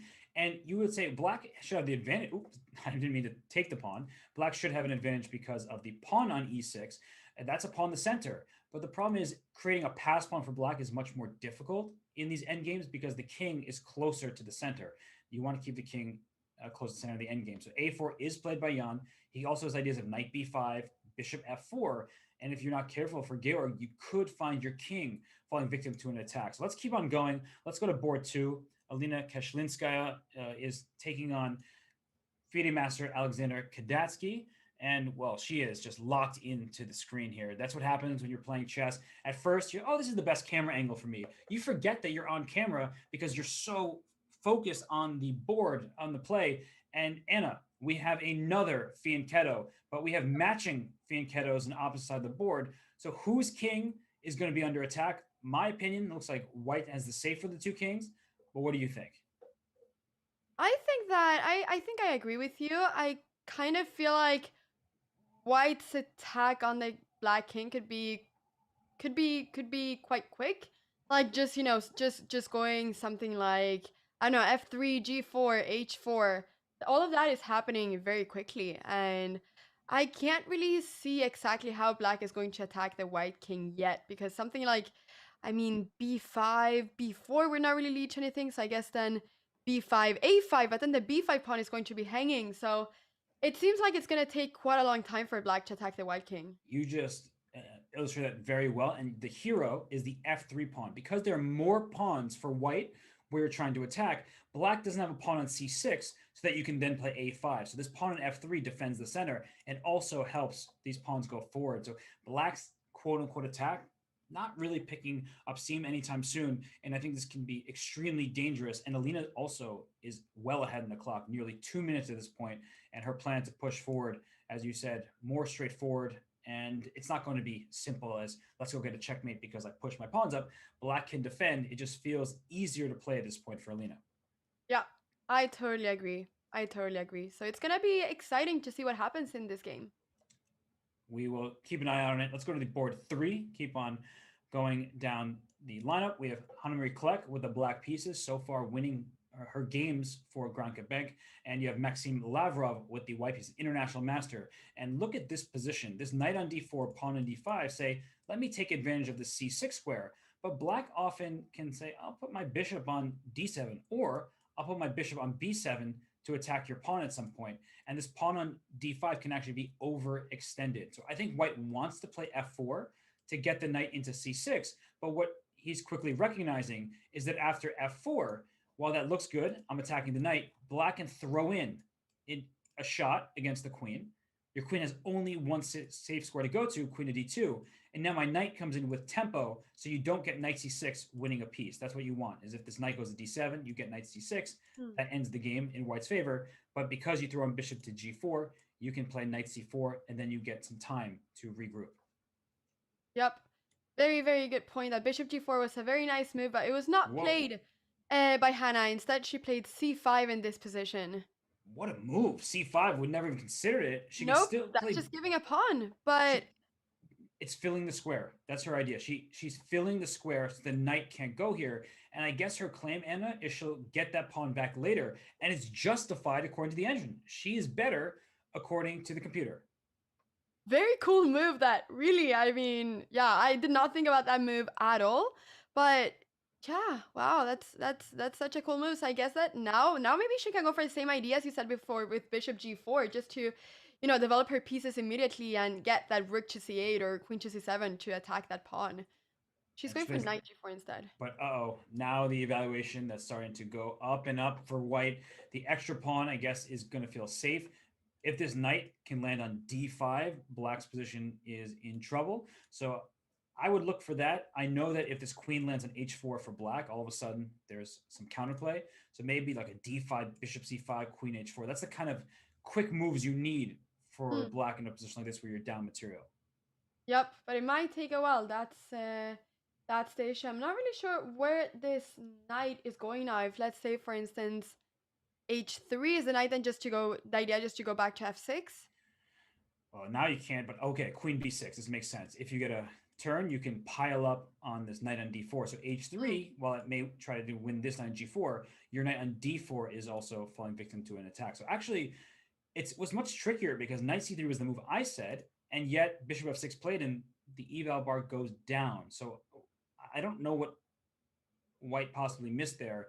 Knight c3 looked like such a normal move, but that's how tricky chess can be. Where, yeah, if you have the engine as your assistant, you can play all the best moves. Without it, it's a complicated game, of course, but we're trying to work through the complications and help you out. But queen b6 now the threat. There also could be an idea of bishop takes and queen h4 if you're not careful, hitting the h2 pawn and the rook on e1. So if you play Yeah. some careless move like a3, and we get some situation like this, queen h4, let me drop the queen there, hits the rook and hits the pawn. So white is the one who suddenly needs to be careful.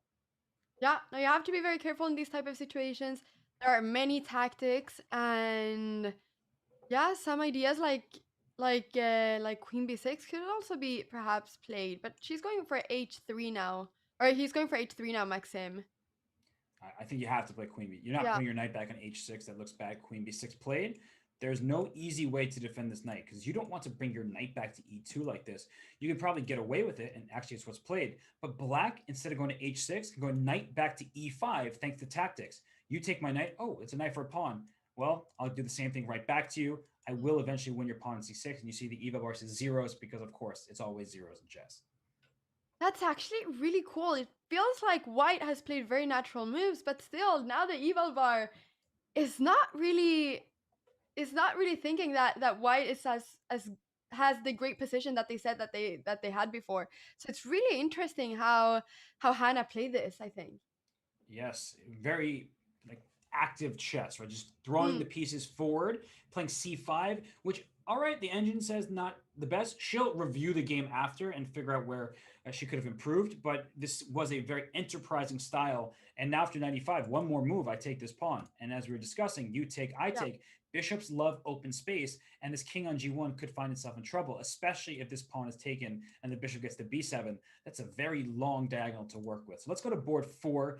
We have been here for a while. Ina Agrest with the white pieces. She drew that game with black in game 1, where she actually had the upper hand at the end of the game, but time trouble did not allow her to play for the win at that moment. She felt like she needed to just hold. But we talked about this in a different game. Anna, are we just going to see a g4 and a quick attack? I think so. I think we're gonna see a g4. Yeah, I definitely think so. I think that's just kind of how you want to continue the attack. Um, to start pushing those pawns. I mean, I don't really know if you want to go, for instance, if you would like to keep your pawn in g2 to at some point go e5 and have that g2 pawn defending f3. I'm thinking e5 to open up the light square bishop, True. but yeah, in general, I think that's the sort of ideas we're going to be seeing. But instead, Ina went for bishop e3 in this position to kick the queen away.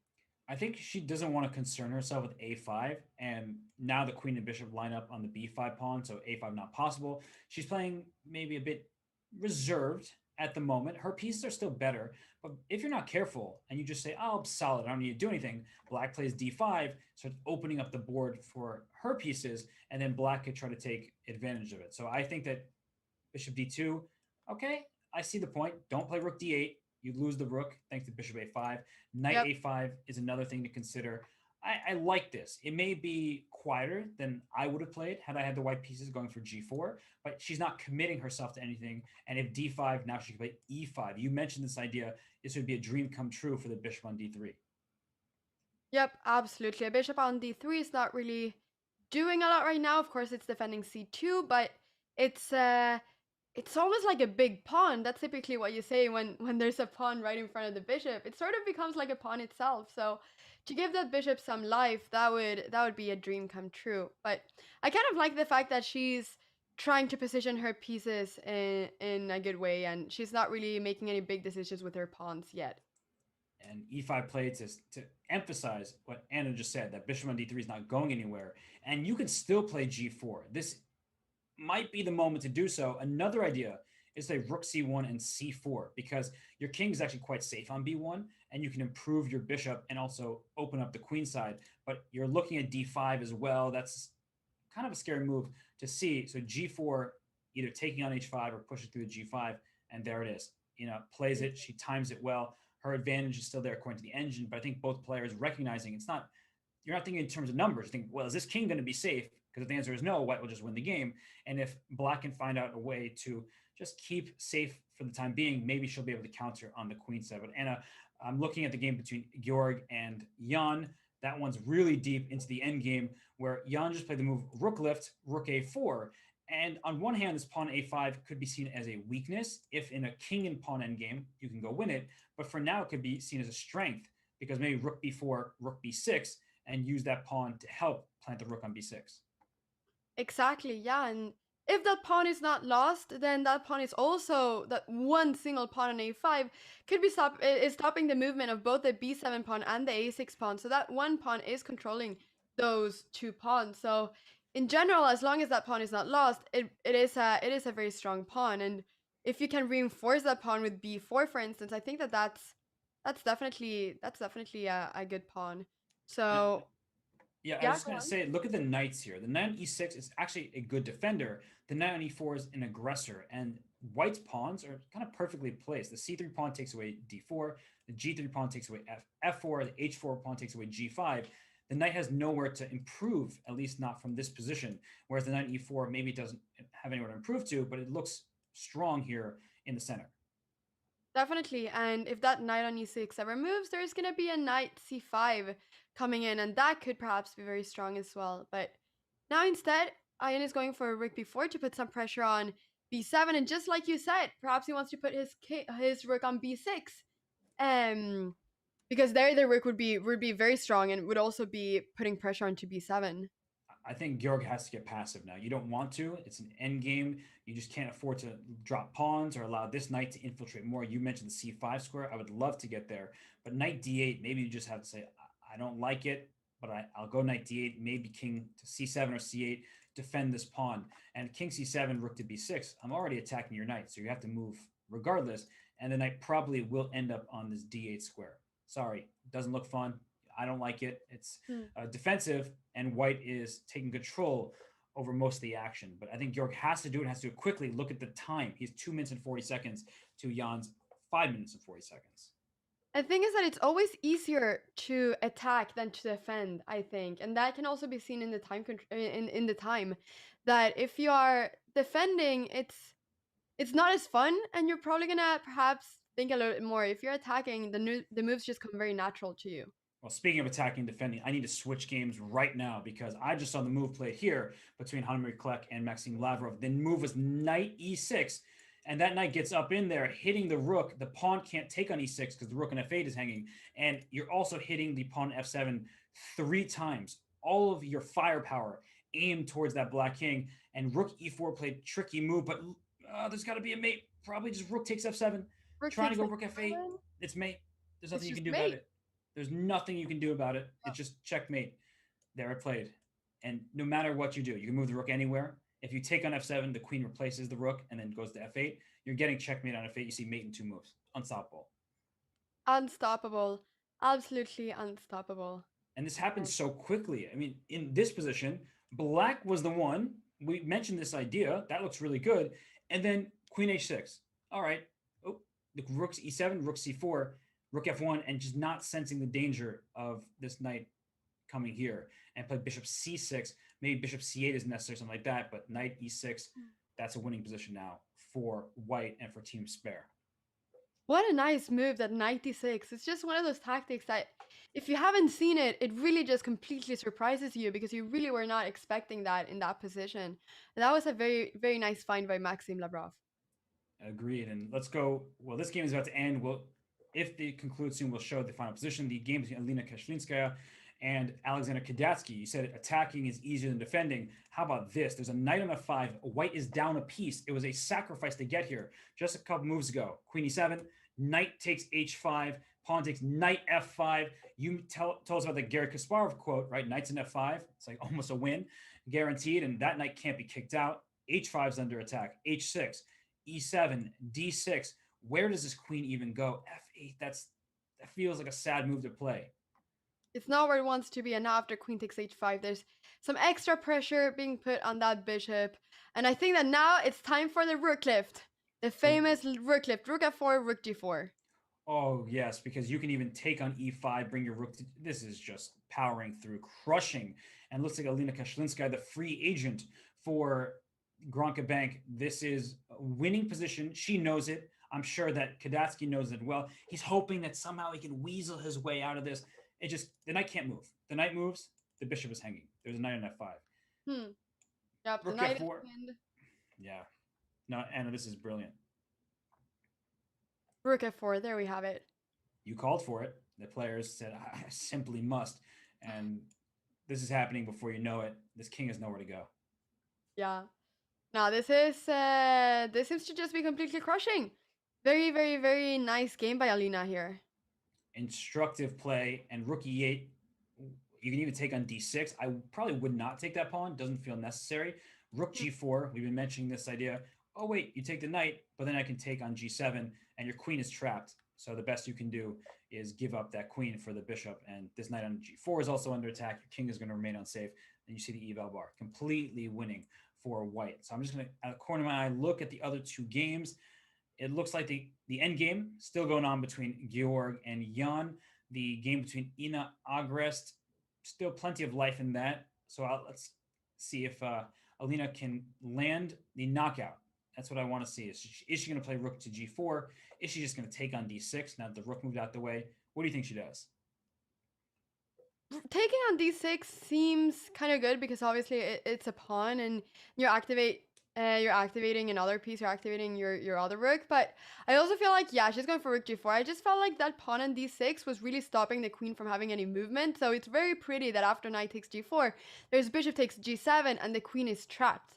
Yes, and you make a good point about, the pawn is free, you bring a piece in, but you also give black a little bit of time, whereas rook g4 is forcing, you're threatening rook takes g7, your knight is helping out. This knight on f5, it's too strong, and knight g6 does not help you because bishop takes g7 still traps that queen. So white is going to win here.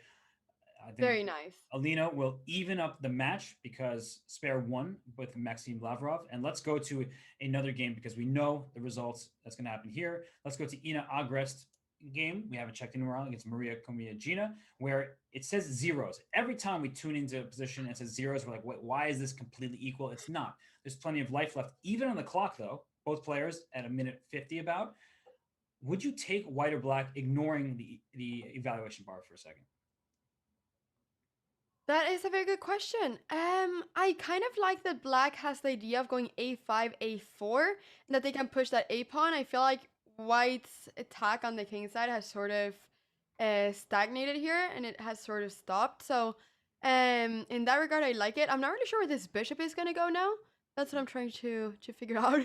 No, that's important. I would play rook d5 because you give yourself the c5 square, and you want to play rook d5 regardless.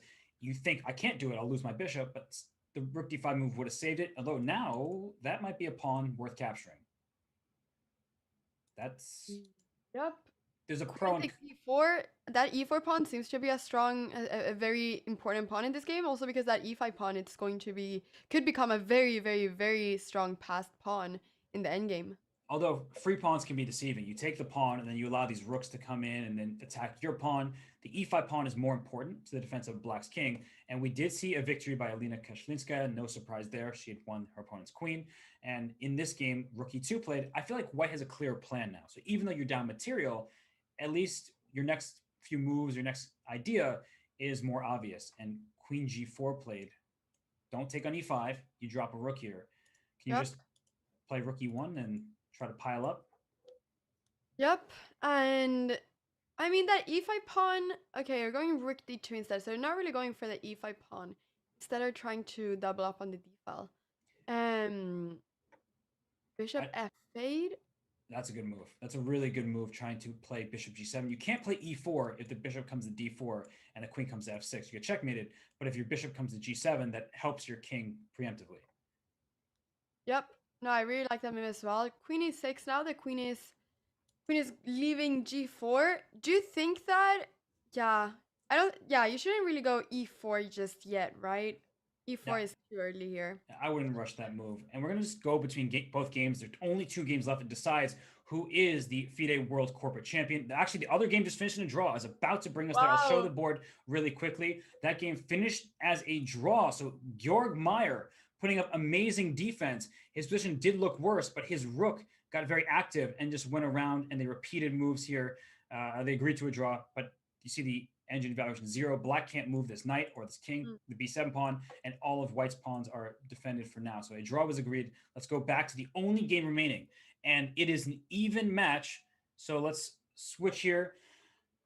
This game, all the marbles. Black has 25 seconds of counting down, but an extra pawn. I would rather have the time. Oh no! Rook d8 check. Wow, Queen f8. this just changed everything. Oh, Will it's she amazing. find it? She finds it. She finds it. And Ina Agres is about to win Granky, the World Corporate Championship. This king is hunted down. I've had the feeling that taking on e4 would give white easier play. And look at that. Queen f8 threatens mate, threatens mate, threatens mate on g8 as well. You cannot stop all 3 checkmates. You don't even have a single check for the black pieces. That's mate by force. Wow.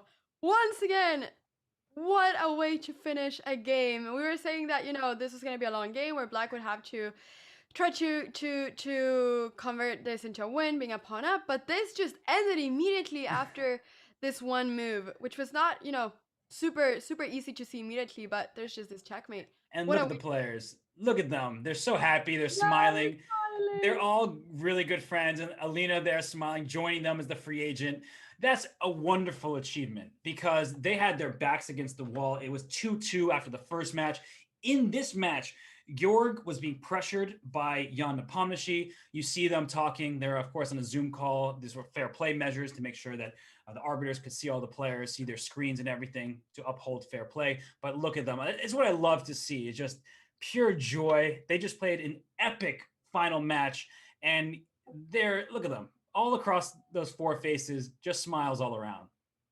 It's just absolutely amazing to see that. And I think especially the feeling when you're playing in a team, it's just even more amazing to win because it's not just you, but you can share the happiness about winning with other people and people that you're working with here. It's just absolutely amazing to see them also happy. Wow. I mean, seriously, Granky in general, they are a company that supports chess. Now they're a company that wins world championship titles. Great to see that and remind everybody that they're the champion. They have won the World Corporate Chess Championship. And we know that the first 4 teams, they secure seats to participate in online simul against the winner of the candidates. I don't think the winner of the candidates will be very happy to face these 4 players. Just going to put, is Jan Napashi, if he wins the candidates, does he play himself in the simul? That's the question. Right?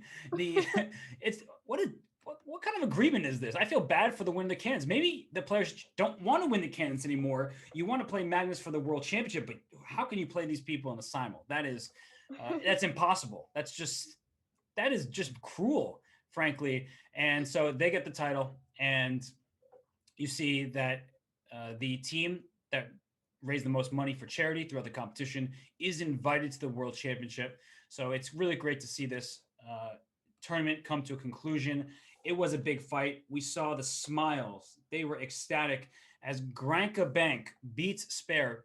They won 1.5 in terms of the individual matches, but it was about the board points. They win 4.5, 3.5. That final game, Ina Agres turned it around. She delivers a victory when her team needed it.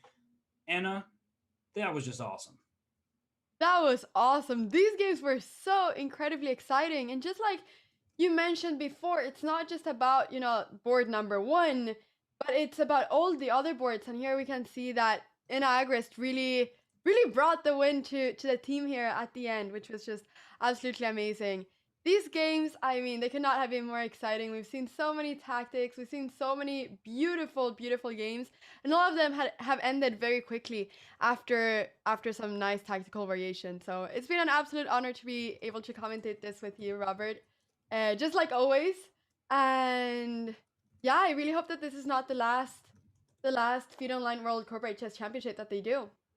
I don't think it will be. It was a tremendous success. And Granka Bank, we saw them smiling. They clearly have good team chemistry. And for that team, seriously, great stuff. The Granky, you'll recognize that name, not just as world champions in the FIDE Online World Corporate Chess Championship, but also as sponsors of the Grenke Classic, which features the likes of Magnus Carlsen and Fabiano Caruana and some of the top German players. They are represented in the Bundesliga as well. So, I mean, this is just great stuff. And, people have been asking throughout the tournament, Anna, oh, is it just bringing grandmasters on teams? That doesn't seem right.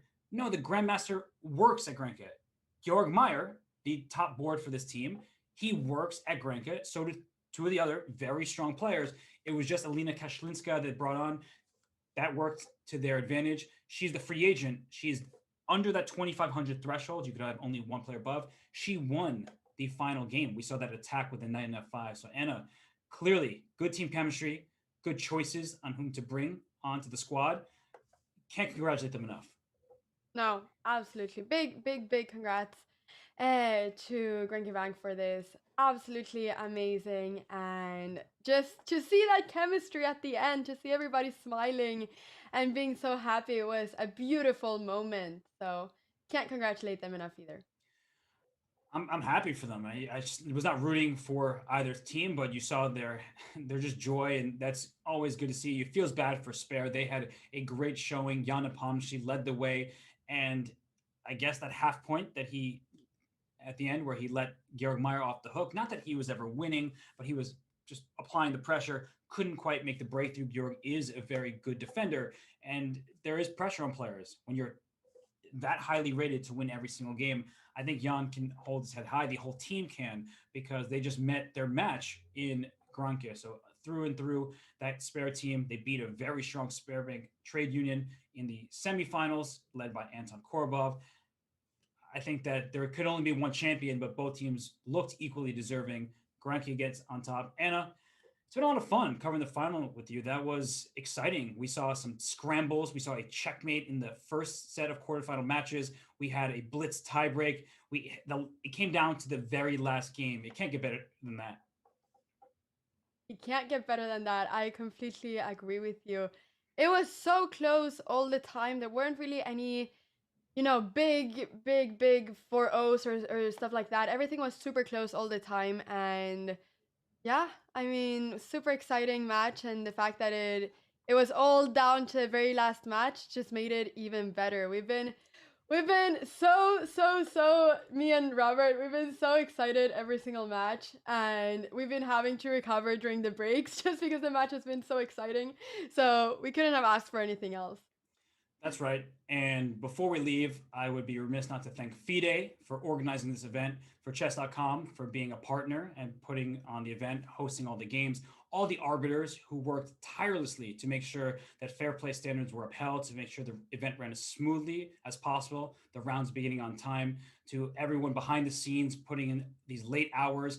The nighttime matchups ended past midnight for plenty of people, or started early in the morning if you're in Europe. So we know that our producer up early, working hard behind the scenes. Everyone who's watching, we appreciate you. The viewership for chess is a sight to behold.